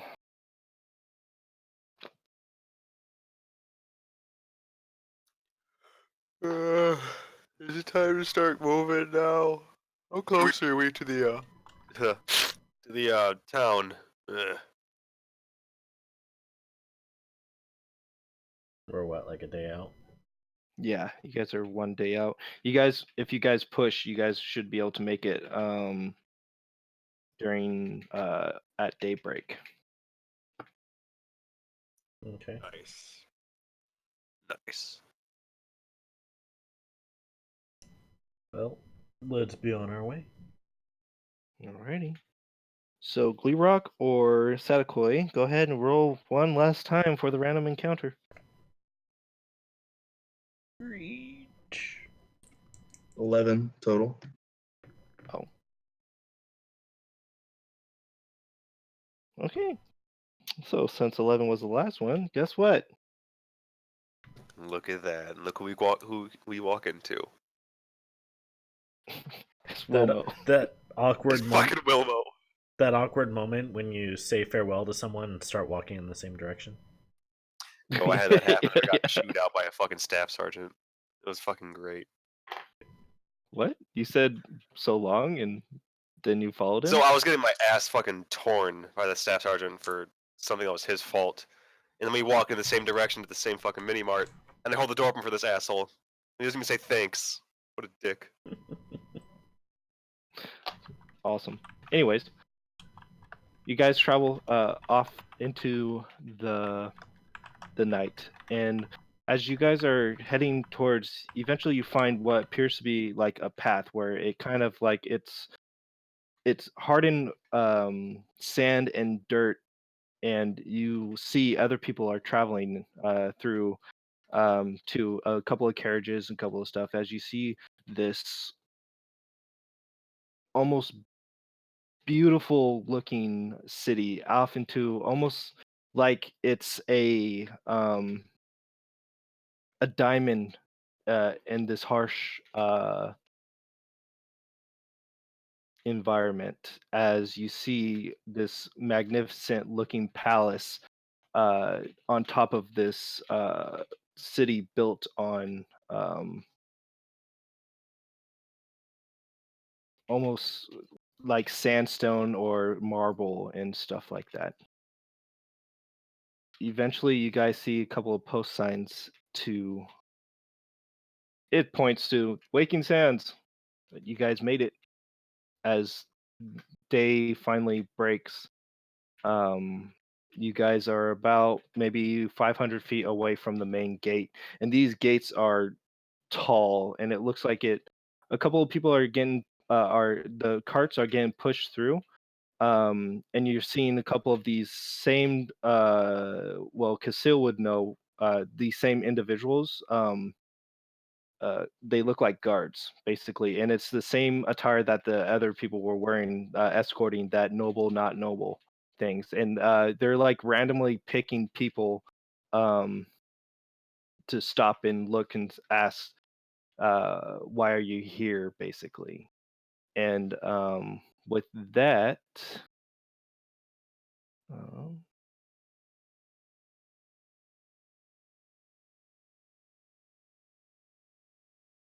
oh shit, I pressed the wrong button. No. All right, time to change this music. Oh, no Arabian tool covers.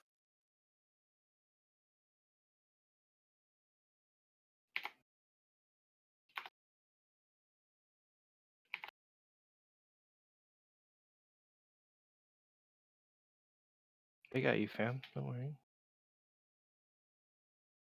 And you guys slowly walk in with the birds, and Sadakoi, you are stopped by a armed guard going, uh, you fought six, you six, pull off to the side.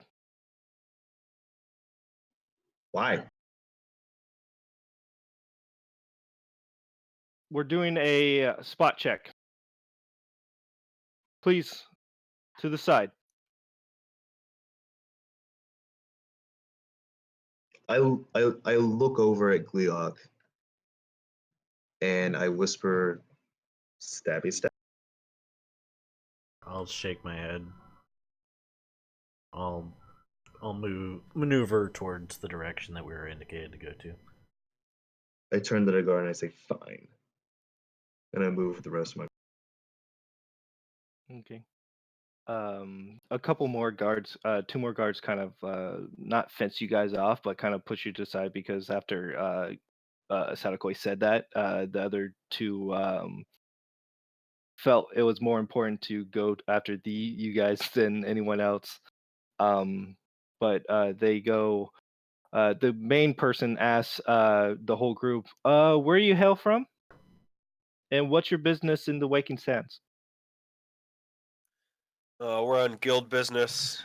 No, no, no, no, no, no. Don't worry. Don't worry about it. We are here to see the Duchess in the Waking Sands. He sent us from Redcliffe. I think The Duchess. Do you have a letter of invitation? I have this letter from the mayor and this fine jewelry that I am supposed to deliver to her. I flash the jewelry, and it's the jewelry that I stole from the Unrock's place. And I Oh, and Jesus. I don't open the letter. It's for her eyes only, but you can see the jewelry. Okay. Now you need to word this correctly. This is DM to player. Are you showing the symbol? Because it was wax sealed. Yep. Okay. Uh, here. Was it a quick glance? Yep. Got it. I'm gonna roll perception, Oh, but at disadvantage because it was quick. Not great. Awesome. So he looks at the as you flash the symbol really quick, but throw it away. He did not notice that the seal was broken. Um, but he does recognize that symbol, and he goes, "Oh, uh, do you need directions?" That would be most great. Okay. And he points down the this road. This road is huge and it's bustling. Basically, a couple cars are walking in. As soon as the other two realizes that everything's been taken care of and they don't have a problem, they start pulling more people off to the side and asking like, "What are you here for?" and blah blah blah blah blah. But this place, it's huge. You see down this street, and there's a bunch of these old. Are you saying something? No. Oh, I thought someone was saying something. You see just the buildings, and the architecture's that of. Let me actually. I have most of the. Give me 1 second. That's not something. Hopefully, you guys head over there.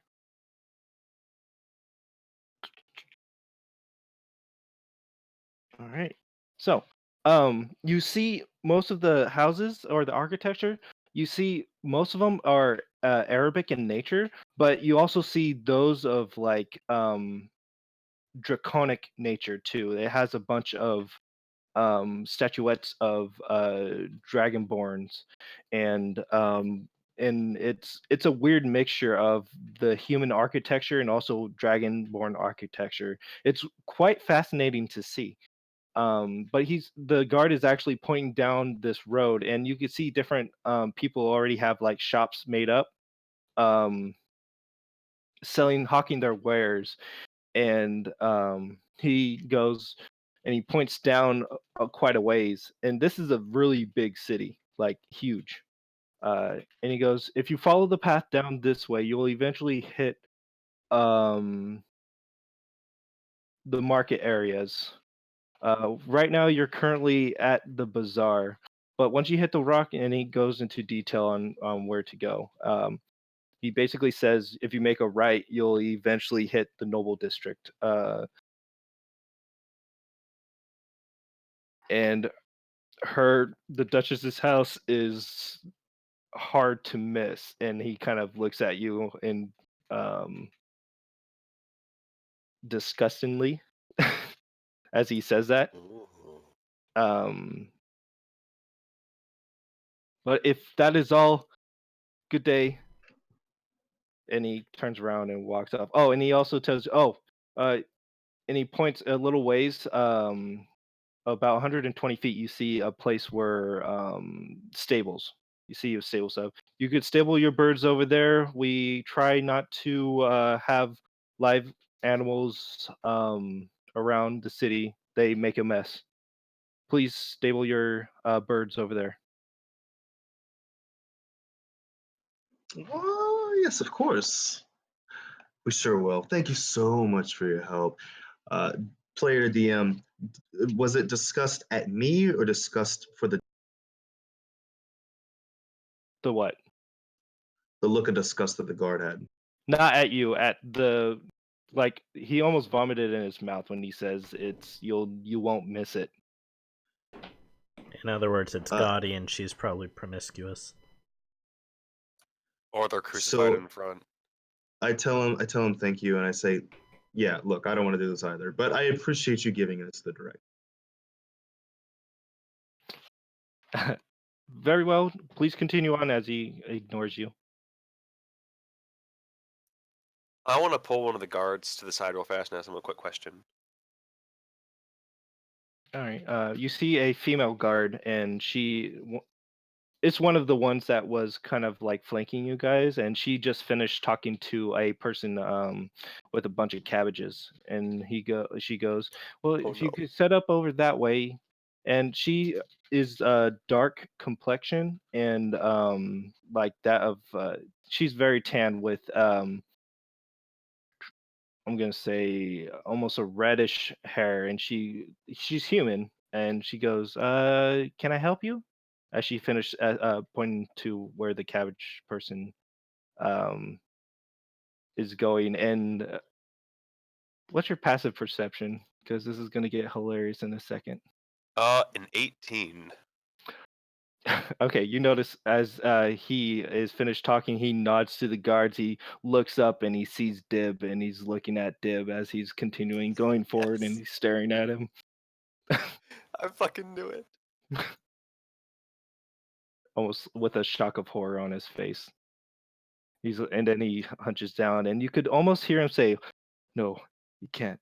It can't be." And as he continued walking away, No. Oh, I love this. um, she goes with her eyebrow raised and goes, "May I help you?" Hey, yeah, just a quick question. Um, where do the Hafta names live? Hapton names? Yeah, Duke Hafta name. Well, there's only one place that I know with that name, but he's no duke. If you and she points down, if you go to the marketplace, you'll see a general goods area um, called Half a Duke's Emporium. He sells a bunch of knickknacks. Well, he doesn't. The she. Sorry, I keep forgetting the father passed on just recently. Oh, my And left all of his condolences. stuff to his daughter. Um, but yeah, if you go continue down that way, you'll eventually hit it. It's hard to miss. Thank you so much. Have a great day. Day. And then she kind of walks away.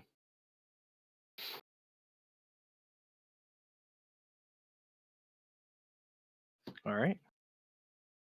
I'll walk back to the rest of the group as we kind of stable up our bocos and get ready for the day, or get ready for the night, or day. Yeah, it's day. It's morning. Can we find someone to identify the equipment that we found? I don't know.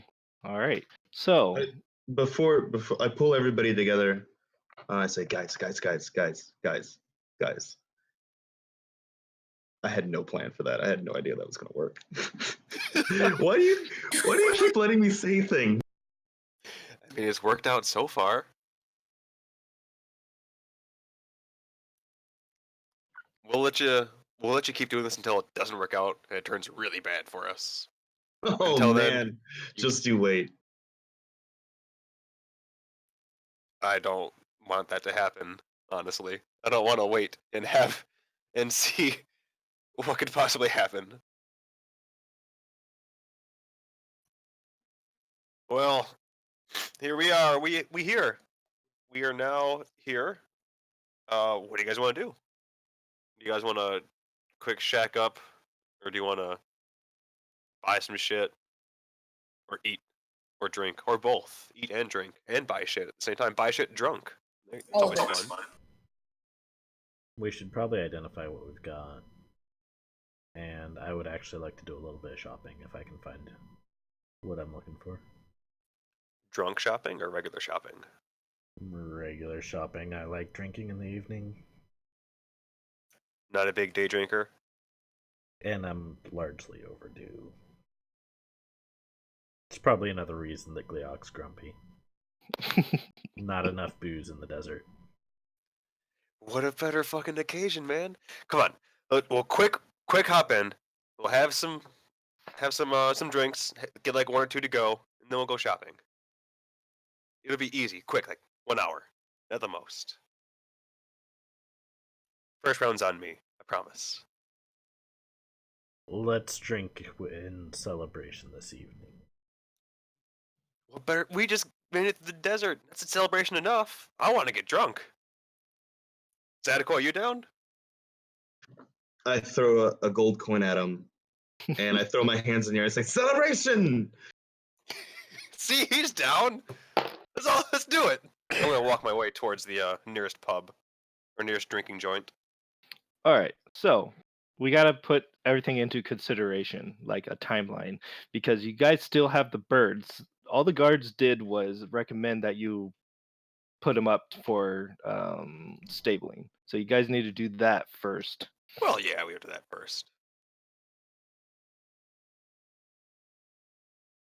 We'll Okay. quick walk over right now, I guess, and then we can ask the stable boys where the best place to get a drink is, because they know how to they know how to party.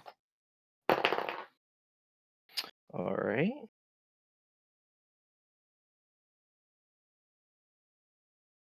All right. You guys make it towards the stable. Um, and you see these two individuals arguing with each other. Both of them are they look to be red dragonborn, and one of them seems a little bit taller than the other ones, but they both look the same, and they are dressed in these in the same warm weather gear as like what you guys are doing, but it's a little bit dirty and um, all that good stuff. And they're arguing about something. And as you guys walk up with your birds, you see says one of them hisses at his companion, and he goes, "I told you they were from the what's her name? Shit." Oh fuck! What was her name? My thing didn't save. Whose name? The Boko lady. Steph. Oh, Steph. they're from Steph's ranch. You know, these birds automatically head over there. And then the other one yells at the other one is like, "No, brother, these were from the nobles. These birds were from the nobles. Trust me." The phone went off. How Sorry. unprofessional. And he's like, "No, these were from the noble lineage," and they just are going back and forth about each other. I'll kind of clear my throat. Good morning, gentlemen. We have some birds we'd like to shack up, leave with you. they both What's the turn word? at they both turn at you and kind of almost give you a death stare, and they look at the birds really quick, and they're like, "Where did you get these birds?"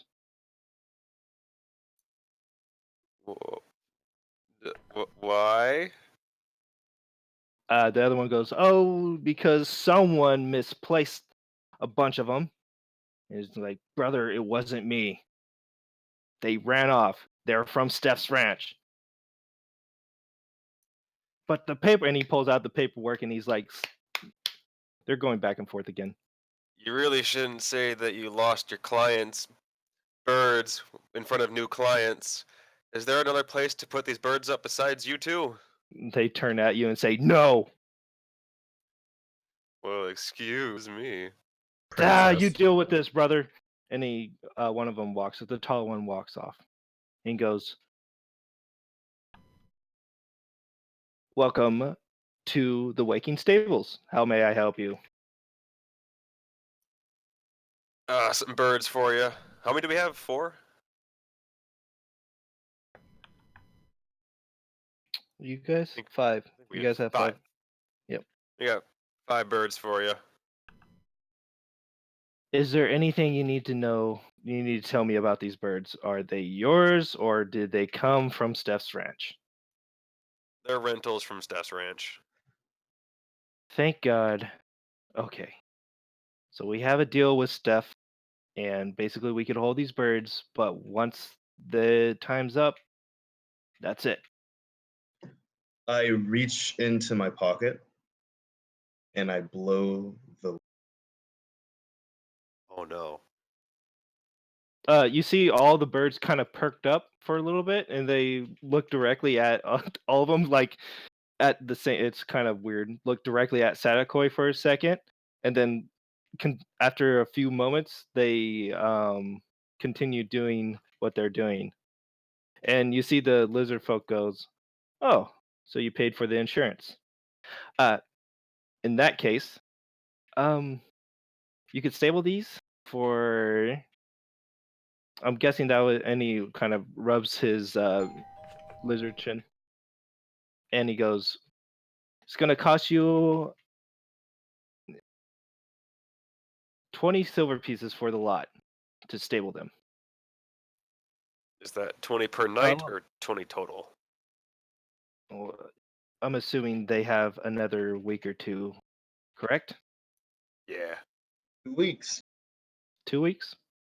Yeah, that's how much it's gonna cost to stable them. So if you guys plan to stay longer, but then again, we don't guarantee it if the birds go and do their own thing after 2 weeks. If you guys don't pick them up in 2 weeks, no harm, no foul. We get paid. Your birds stay. They get fed and watered. What do you say? Yeah, that works for me. 20 silver coming up. I turn back to the group. You guys mind if I take from the bag? We didn't divvy out the money yet. It's just 20 silver. Is that okay? I reach.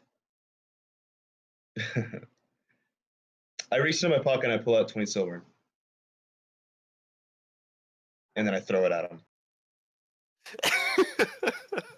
This is your custom, yes? I've seen it in a vision in the sands. Did you throw it at them or at me? At them. Ah. Oh, Or at as the one dragon.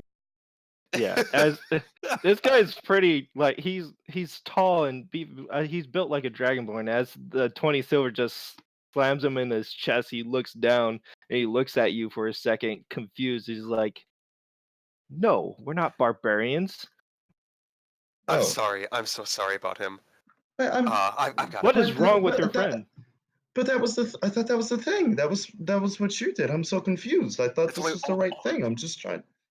only in this group, only with us, not with strangers. It's a friendship thing. We gotta make friends with them, then we can throw money at them. Oh, okay. It's okay. You're learning. It's okay. He's learning. It's okay. He's not from around here. I'm learning. He he does a face palm and he just opens up his palm. I'll pick up the coins and place them in there. Here you go, man. And I'll give him from my own wallet like 5 extra silver for your troubles. I'm sorry. He pockets the 5 silver and then he puts the 20 inside of a different satchel and goes, "All is well, friend." And he gives off this loud whistle, and you see a young looking shit, I didn't name the cat people. A cat folk. A little he looks Makote? yeah, well, yeah. Uh um he looks to be about 15 years old, and he rushes forward as well as another a dragonkin female. They both rushes up and goes, they look like they have a huge smile on their face, and the dragonborn kneels down and he says, "Go ahead and stable these for these fine folk." And then they kind of rush up and grab the birds for you. Hey, real fast. Where's the best place to get a strong drink around here? Strong drink, you say? Yeah. Mm. The Windy Sword is actually pretty good, and it's not that far from here. And he points in uh, about maybe 200 feet. You see as the road kind of splits off into an alleyway. He points in that direction and says, "You'll meet over. There's a. It will be over there. Drinks are plentiful. The atmosphere is good. It's not like the singing tome Not that place is you don't go to that place. Too many ruffians, too many shady people, and he kind of looks both ways to see if anyone else is paying attention, and he goes, "I think the Thieves Guild might run it, but you didn't hear that from us." I didn't hear that from anybody. Well, good sir, you have a fantastic day. You too. Thanks for your patronage.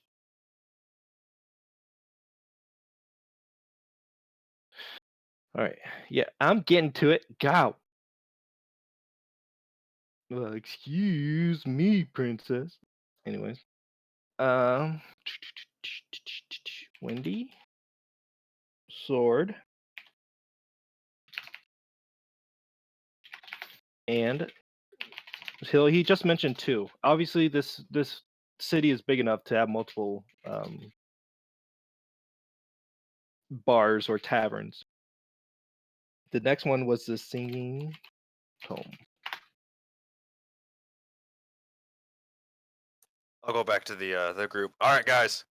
There's a place called the Windy Swords. We're gonna make a little detour pit stop too. Have a few drinks, celebratory. We're on vacation here, basically, for the first day. Let's get drunk. Let's go shopping. Let's have some fun. Right? Fun. I begrudgingly go because I would much prefer to shop first, celebrate later. But that's me. No. Life's too short for that, my friend. Especially for a human like me. Lel. Sadako, are you down for some drinks? You and Dib? I take a gold coin Yes. and I throw it at Dib and I say, celebrate!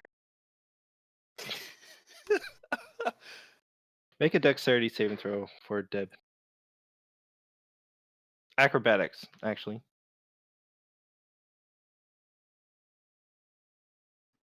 That is not great. It's going to be a...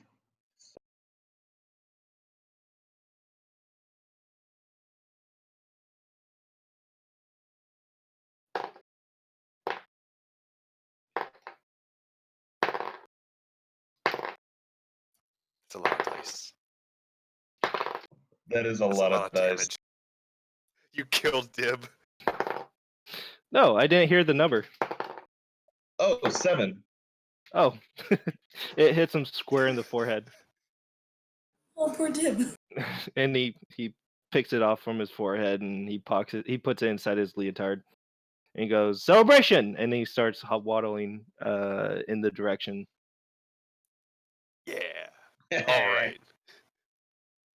Let's go. And then we walk our way to the bar. Okie dokie. The sounds of people hawking their wares ring through your ears as you try to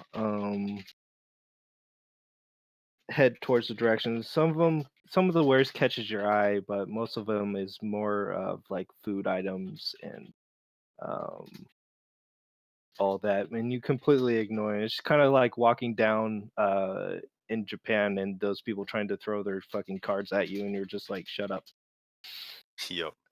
Um, or anywhere in general. And eventually you get to this place. I gotta roll some dice and see if anything special happens. All right. What? D4. All right. Doop, doop, doop, doop, doop.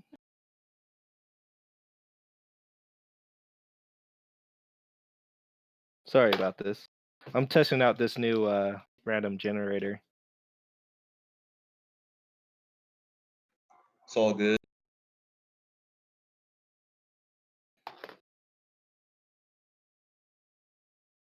Doop, doop, doop, doop, doop.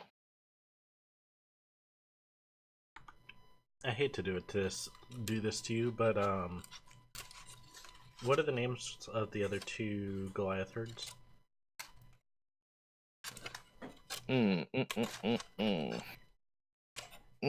Thanks for having me do this. I'm gonna go cry in a corner. I'm sorry. No, it goes to show that I just need to be a little bit better at organizing my shit and not have everything on one fucking notepad.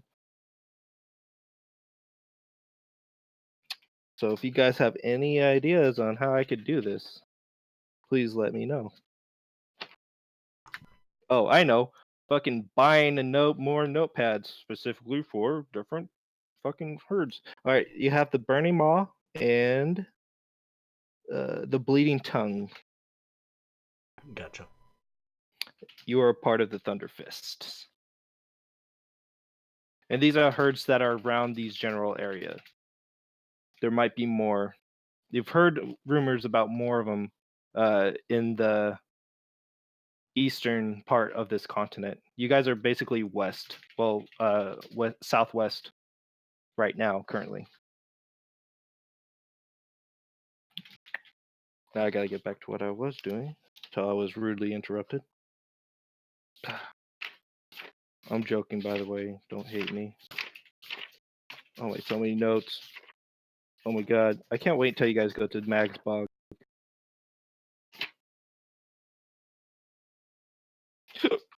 Excuse me.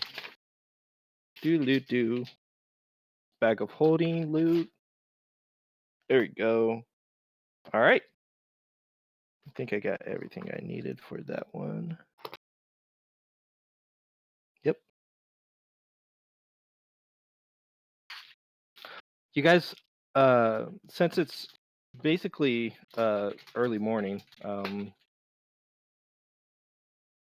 you see this nice the building itself is has a almost like a it's the architecture is that it almost like it's made of like marble or something like that. It's not too fancy, more like sandstone, if anything, of it. The front area it has what a small opening. It's not like a it's basically a door shaped door, but in front of it has kind of this cool looking rug that's draped over it. So as with these um, windows with the same drapes on it, one of them is pulled open, and as you guys look inside, it looks to be a little bit empty. It's a little bit dark, other than Sadakoi, because Sadakoi can see everything perfectly. You see Sadakoi, mostly what you see is a bunch of stools, tables around. You see what appears to be this is a 3-story building, and it looks like on the top of each building has like a wooden deck on both of them, and you see different windows. All has these rugs in front of them.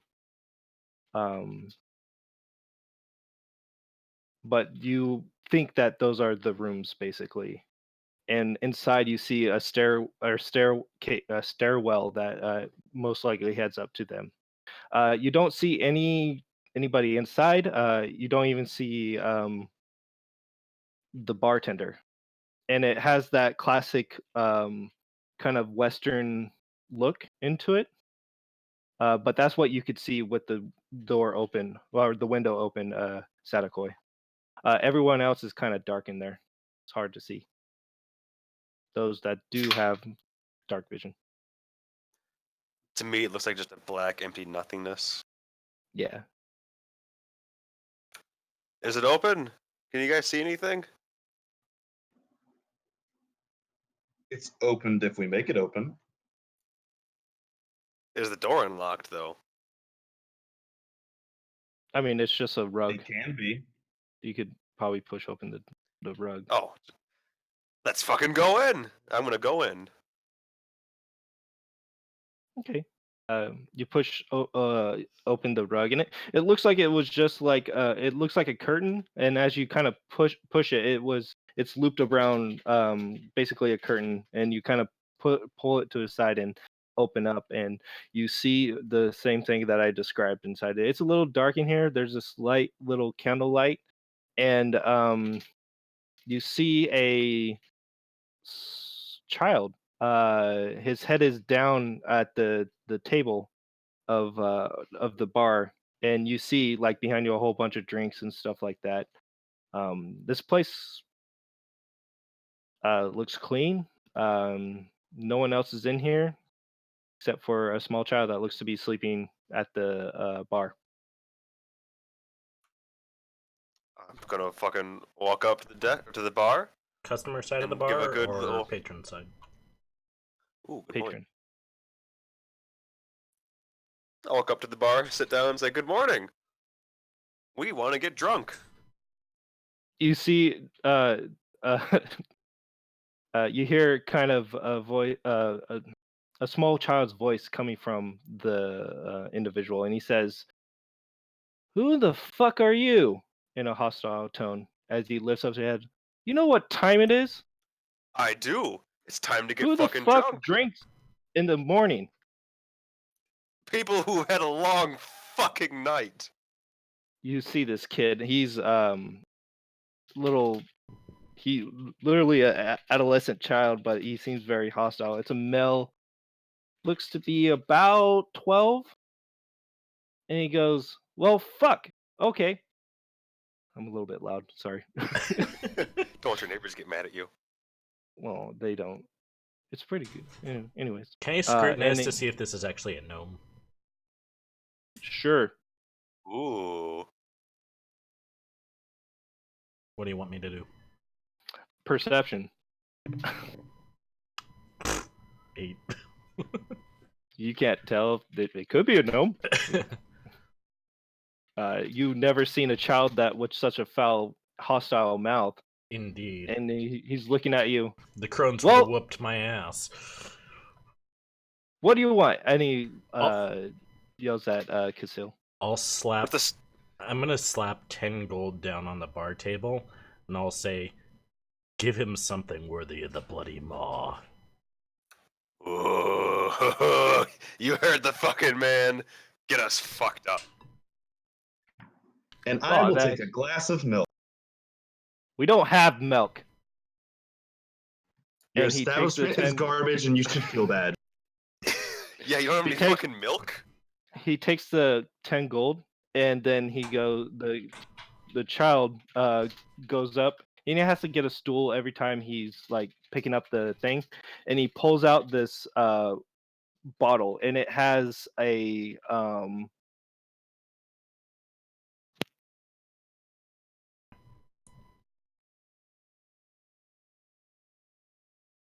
sorry, my wife was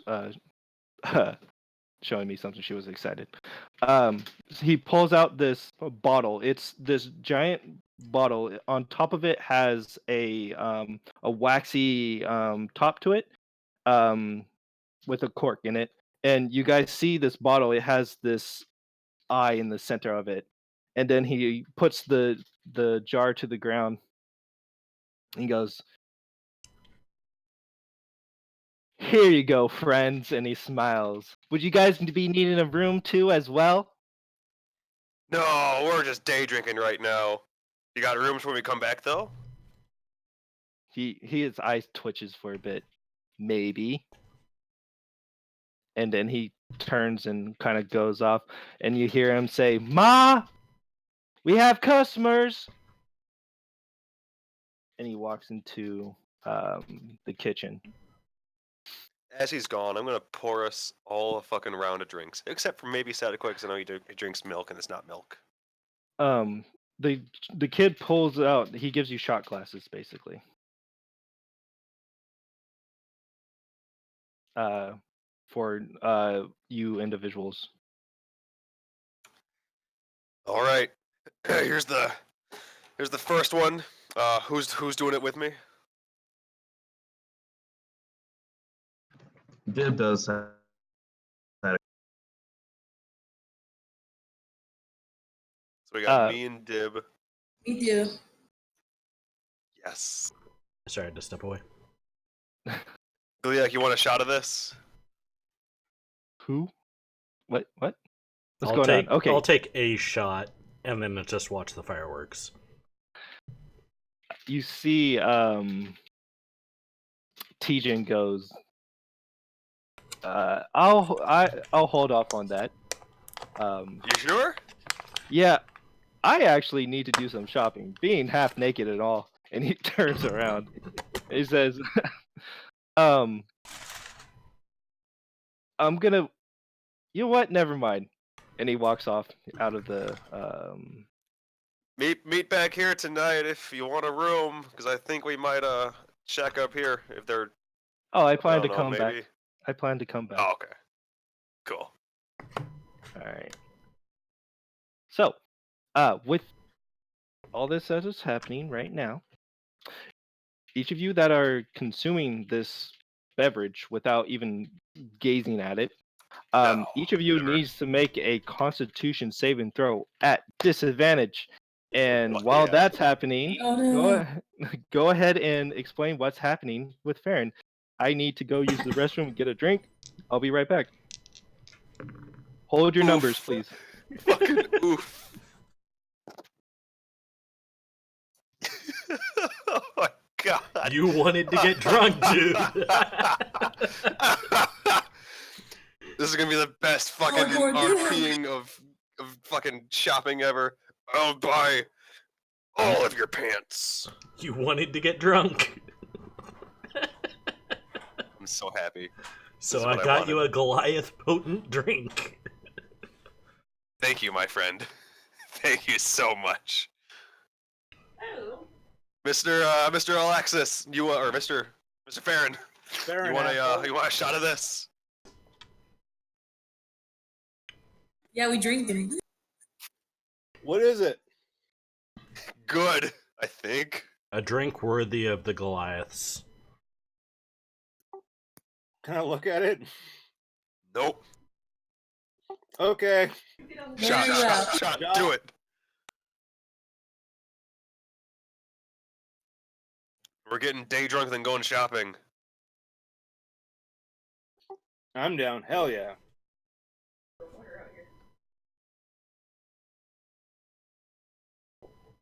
What do we need to go shopping for? We finally got to the uh, waking sounds. Stuff, I think. Like, there's a place I want to go to, and I don't know. You said something about identifying these things we got. We could find that, I think. AFK. We got all this fucking money to spend now. We're fucking moolah rich. Which we got to divvy up still. You guys want to do that right now? Divvy up the loot. Not when we're drunk in a way. No, it's the best time. Give me all of it.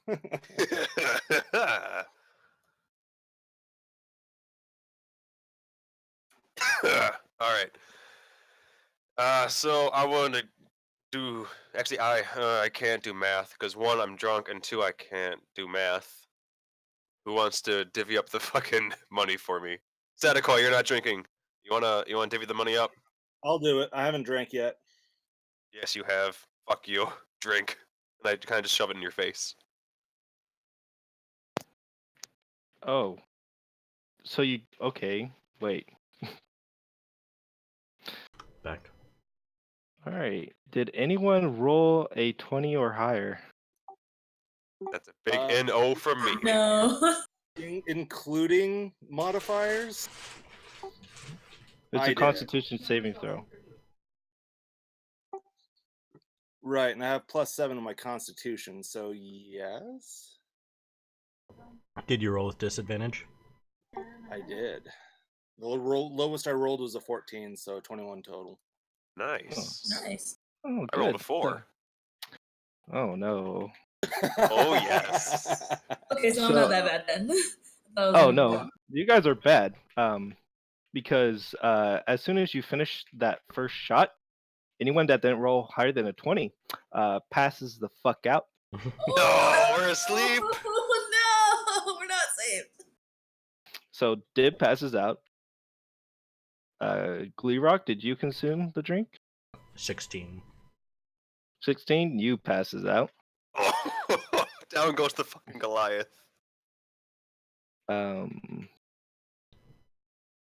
You asked So for Farron, as you chug this drink, it is your tongue goes numb, and it burns going down, but it's a nice taste to it, and you literally get like completely, almost instantly inebriated, but you're still good.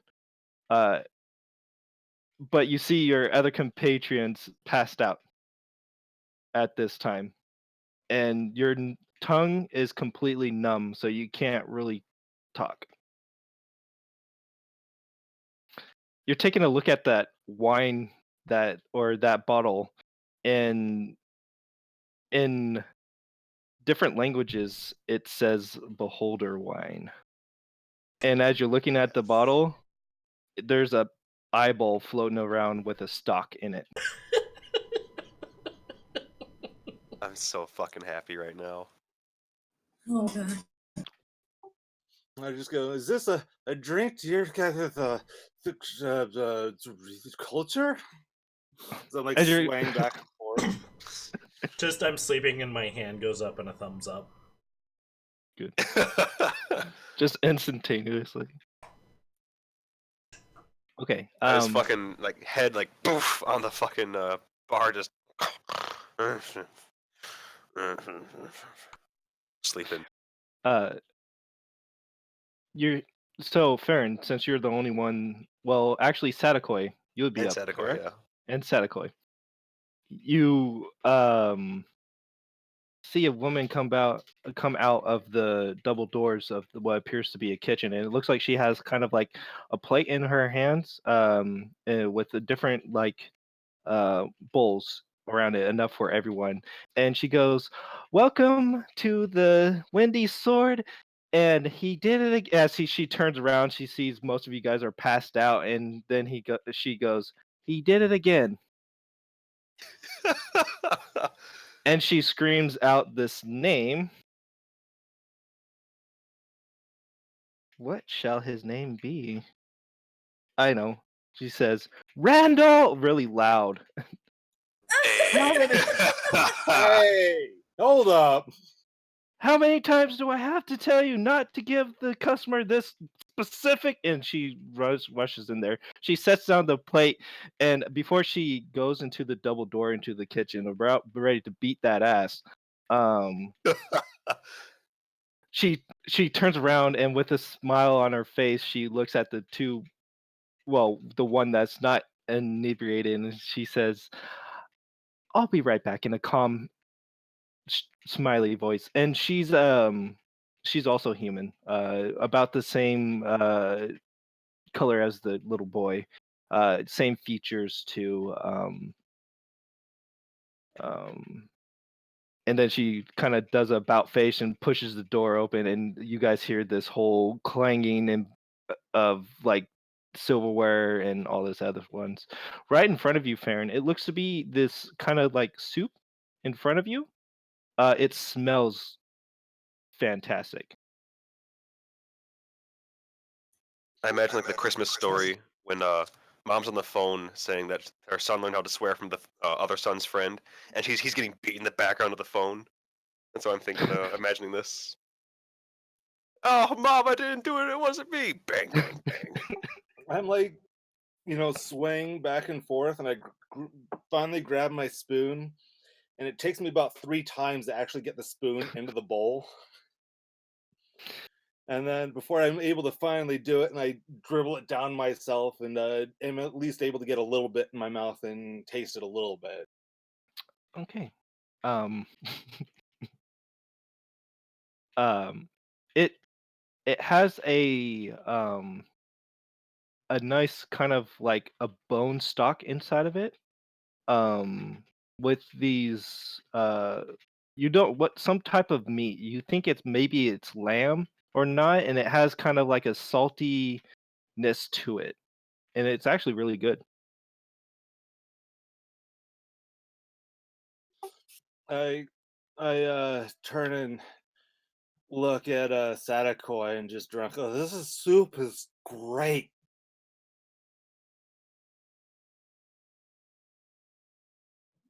Mm-hmm. Mm-hmm. Mm-hmm. Mm-hmm. Mm-hmm. Mm-hmm.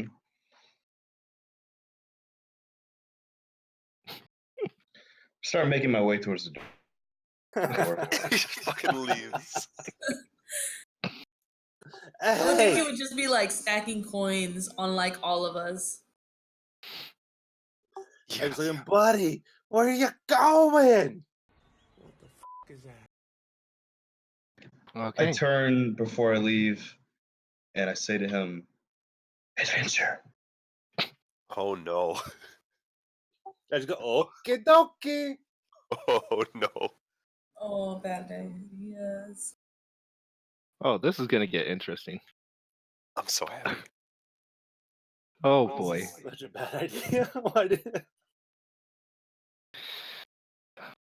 Okay. Grand Adventures of Sadakoi. That's what's going to probably happen for the rest of the time here, as you guys are literally passed the fuck out. As Sadakoi, Nobody can stop me. as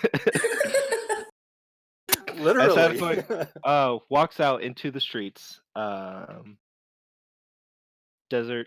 You hear Sadakoi looks about, and then starts heading in a random direction. We'll get back to him in a second.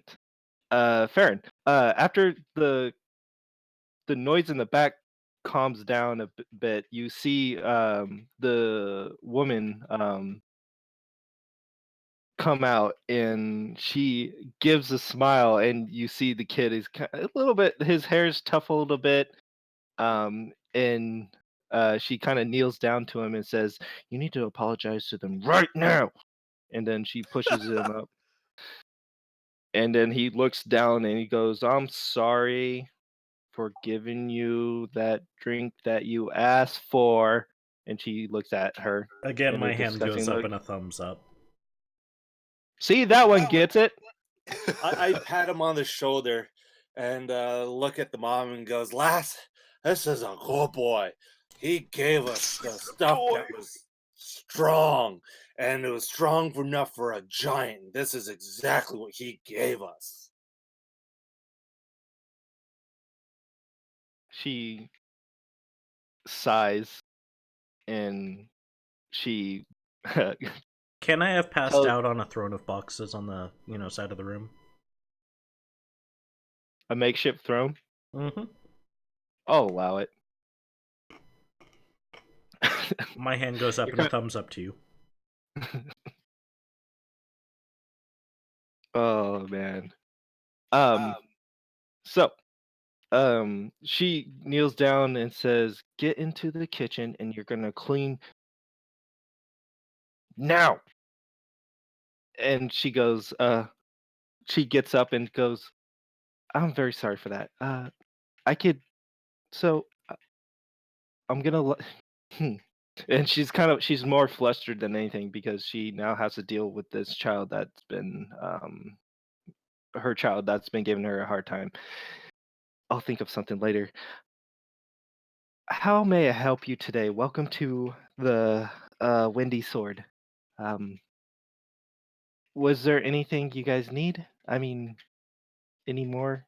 And she looks at the bottle, and she, as she's saying this, she puts it away, and basically talking to you, Farron.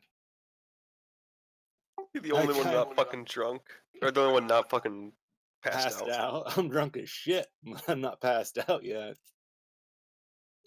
I just look at my companions and I'm like, "Well, we were supposed to be here for day drinking and shopping, but I don't know how much shopping they're gonna get done." Will you be staying for the night? I suspect they will. Well, in condolences, Good luck moving the Goliath otherwise. she turns and looks, and she's like, "The cabbage shipment. Great." No!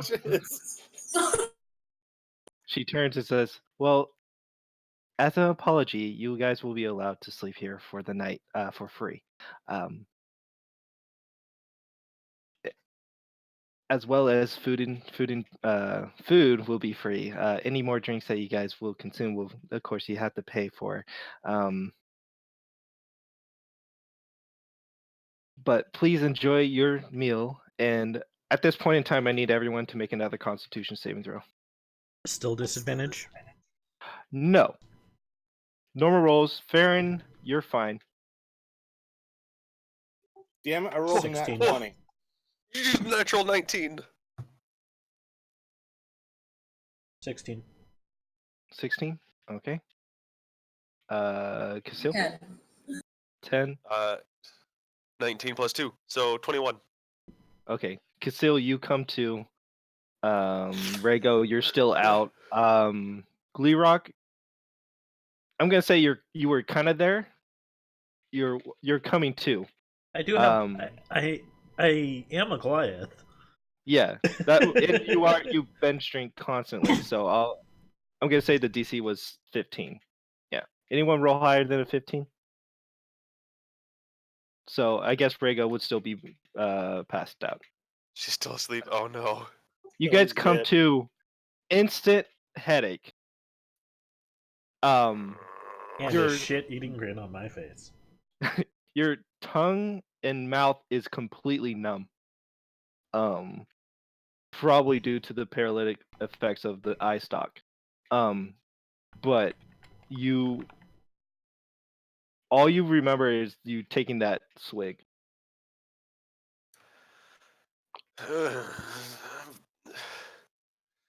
Secretly, I'm dying of alcohol poisoning.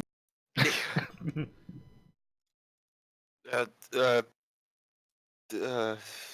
And you see in front of you, good. Casil, this female bartender, and she goes, "Oh, you're up.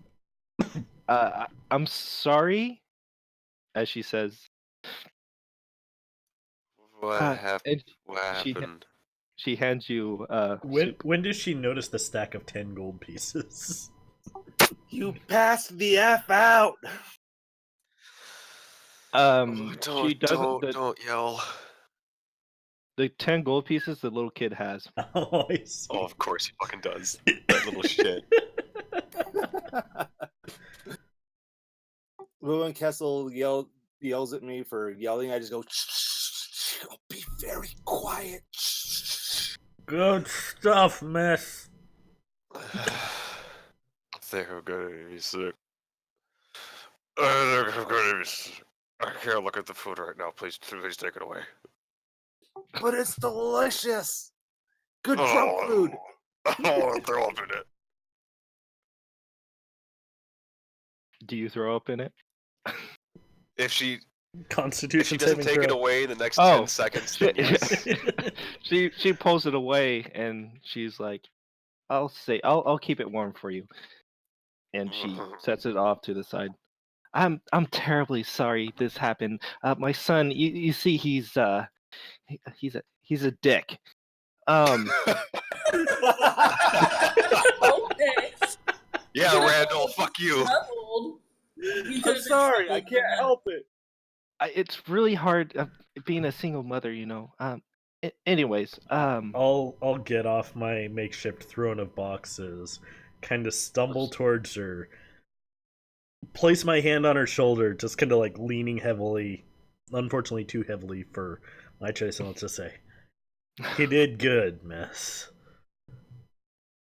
And then I'll just kind of like slump. okay. As you're pushing pressure on her shoulder, she's kind of shrunken down a bit, and she goes, "It's okay. Yes. All right. I'll take that into consideration for his punishment. Anyways, my name is Elizabeth. Please enjoy your stay. Would you guys want? I'm gonna get you guys some water." And she turns around and heads out.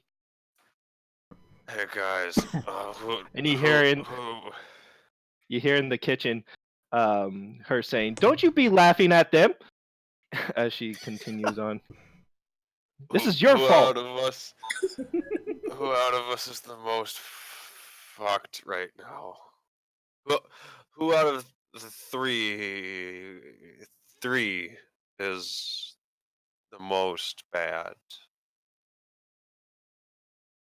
I'll just Still out. I'll just point at Cassell. Okay, I'm one. I'm still Rago drunk. makes two. I didn't pass out like you guys. You're fine then. You Is wanted Dib even fucking alive? you wanted Okay, to we drink. forgot about Dib. Oh, guys, I don't know. But also, Sadakoi went on an adventure. Oh no. No.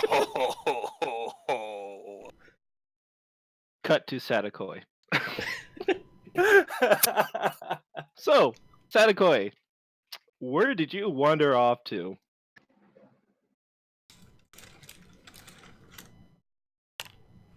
On a tech. I'm sorry, you went all robot. I'm trying to track Tejin. Oh. Okay. All right. Go ahead and make a investigation.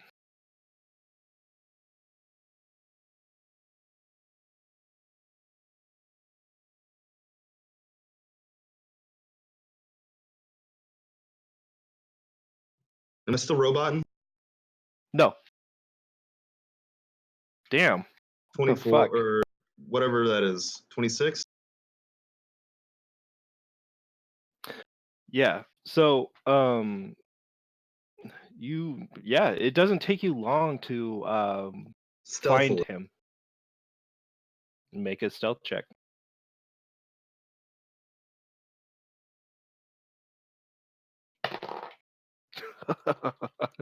God damn it. God That's going to fucking damn it. be an 18. Okay. Yeah, you needed a 2 to beat him, but He's still thirsty. oh man. Okay, so easily done. It doesn't take you that long to find him. You kind of once you see him, it looks like he is bargaining with an individual, and you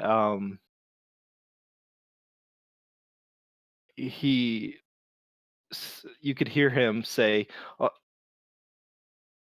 10 silver pieces for any points at these like makeshift basically garb, since you guys were assholes and didn't give him anything throughout the whole time he was with you. But he basically looks like he gets this desert wearing clothing, the same type of clothing that you would see the common folk be wearing, cloths and stuff like that. And the person he's selling, the person that's selling it, nods, and then he gives him the 10 silver pieces, and he wraps himself up into the thing. I didn't know he was half naked, otherwise I would have gotten him something. Yeah. It was hot out. He wasn't too naked, but you guys, well, the other players kind of know what he wears, but your characters don't know. But that's gonna come too soon. You see him, Sadakoi, hold up something to his ear. It looks to be like a earring, and he presses it, and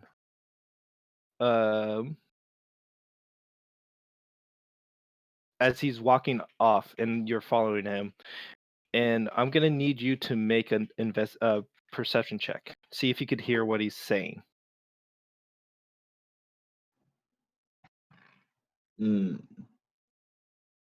12. Okay. As it's kind of loud, the crowd is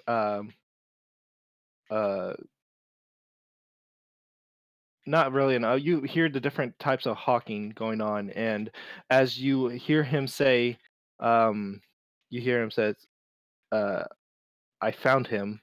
Uh, do you? And it cuts off as this female yells, or this male yells, this male human yells, "Cabbages for sale!" really loud inside your ears as you're trying desperately to listen into him.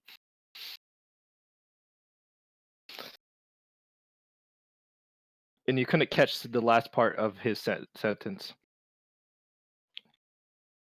But you do notice that he perks up for a moment, and as soon as the hawker finishes screaming into your ear, you hear him say, "Do you need help?"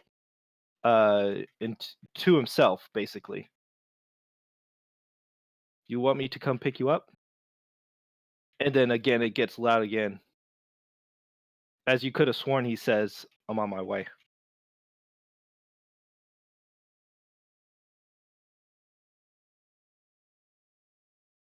What are you doing?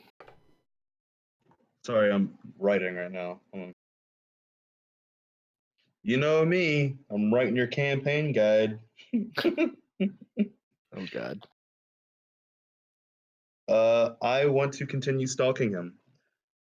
Okay. And Go ahead. so we've walked past the place where he just bought his robes, right? Yeah. So as we're walking past that place, I slam 10 silver down onto the counter and grab the same robes ish and wrap myself up in them. Okay. You see a smile come from the dude. He's like, "Do you need help?" Okay. And he pulls the silver. And I just keep it pushing, tracking Tejan through the city, stalking him. All right. Make a stealth check.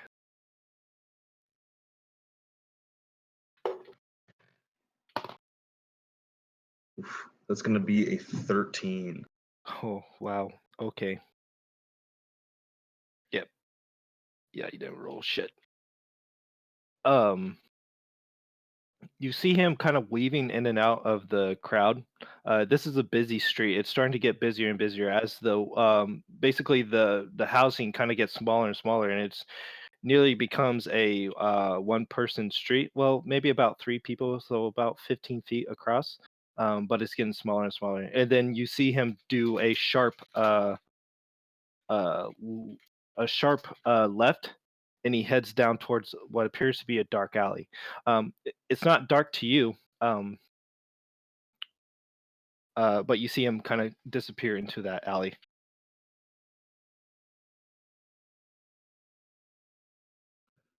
It's dark like um,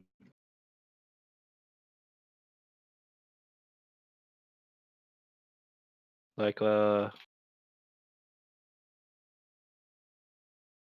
you roboted. I'm trying to find the. Is it dark like dim light? Like dim light. Yeah. Then I am going to use. I can still see him, right? Yeah. You Okay. you kind of when you see him enter the alleyway and you kind of go right there, you could see him clear as day because it's your eyesight is so good. Anybody else in the alley? No, other than a couple of boxes, it's about maybe 15 feet deep, and it looks like it's walled off. It's just a giant wall, and you see him kind of holding his ear for a second, and then letting go, and he's staring at this wall. I cast invisibility Okay. and start creeping closer to him to try to hear what he's saying. All right. He goes. He says, as he let goes of his ears, you see this giant greatsword manifests from his back, and it looks sinister and dark. You see him basically touch the air and write some sigils down, and a moment later you hear a small little pop noise as this dark crimson looking black crimson looking portal kind of erupts from the center of this wall, and he turns around, and as he turns around to look and see if anyone's watching him, you notice that his eyes are like his red eyes that he normally has um are even more, they look like they have a glow to them. And then he turns around and he touches his ear one last time, and he goes, "On my way, sister," and he walks through the portal. As soon as he walks through the portal, it snaps shut, and you see a little bit of a kind of a dark crimson puff of smoke as it disappears. Can I make an intelligence check to try to recollect and copy as many of those sigils that I saw him write onto my notebook? Sure.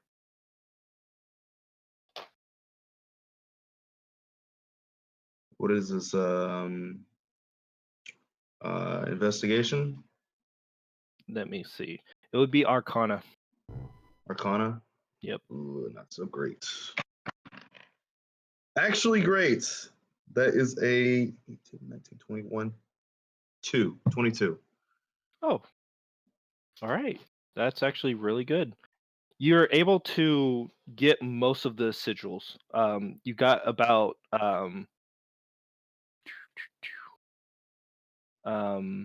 4 of the 6 sigils that he wrote down. The other 2, you're there, but you can't seem to remember what movements that he had as you're writing in the book.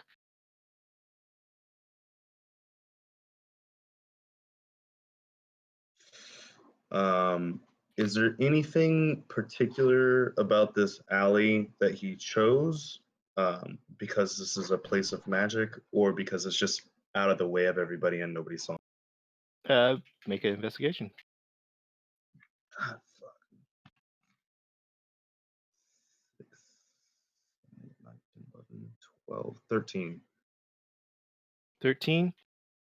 You come to the conclusion that you don't sense any magic in this area. It's just it was out of the way, because as you turn to look, no one seems to be paying any mind down this alleyway, and nothing.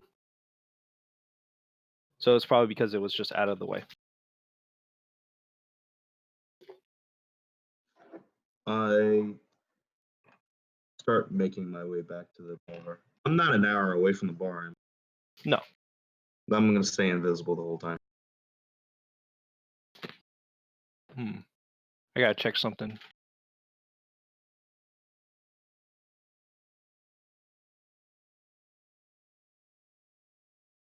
So if you move, unless you have the spell invisibility. Yeah. I was casting invisibility Okay, good.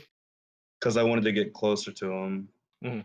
That's why I hesitated, because I was just going to stay where I was, be able to hear him better. Got it. So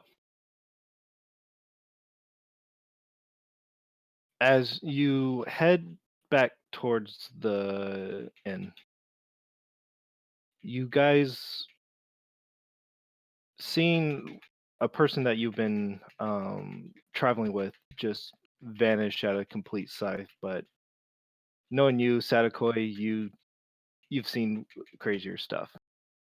Oh yeah, hell yeah.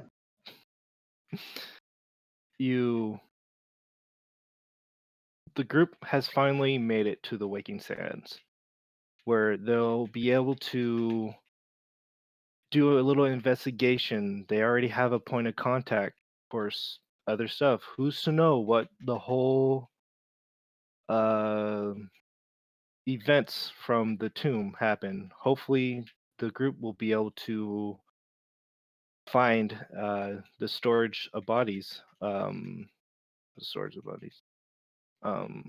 Yeah, that's what you guys are looking for, right? Yep. Hi. Yep. Yeah. Hopefully you'll be able to find that. But as of now, most of you guys are drunk. And we're gonna stop from there.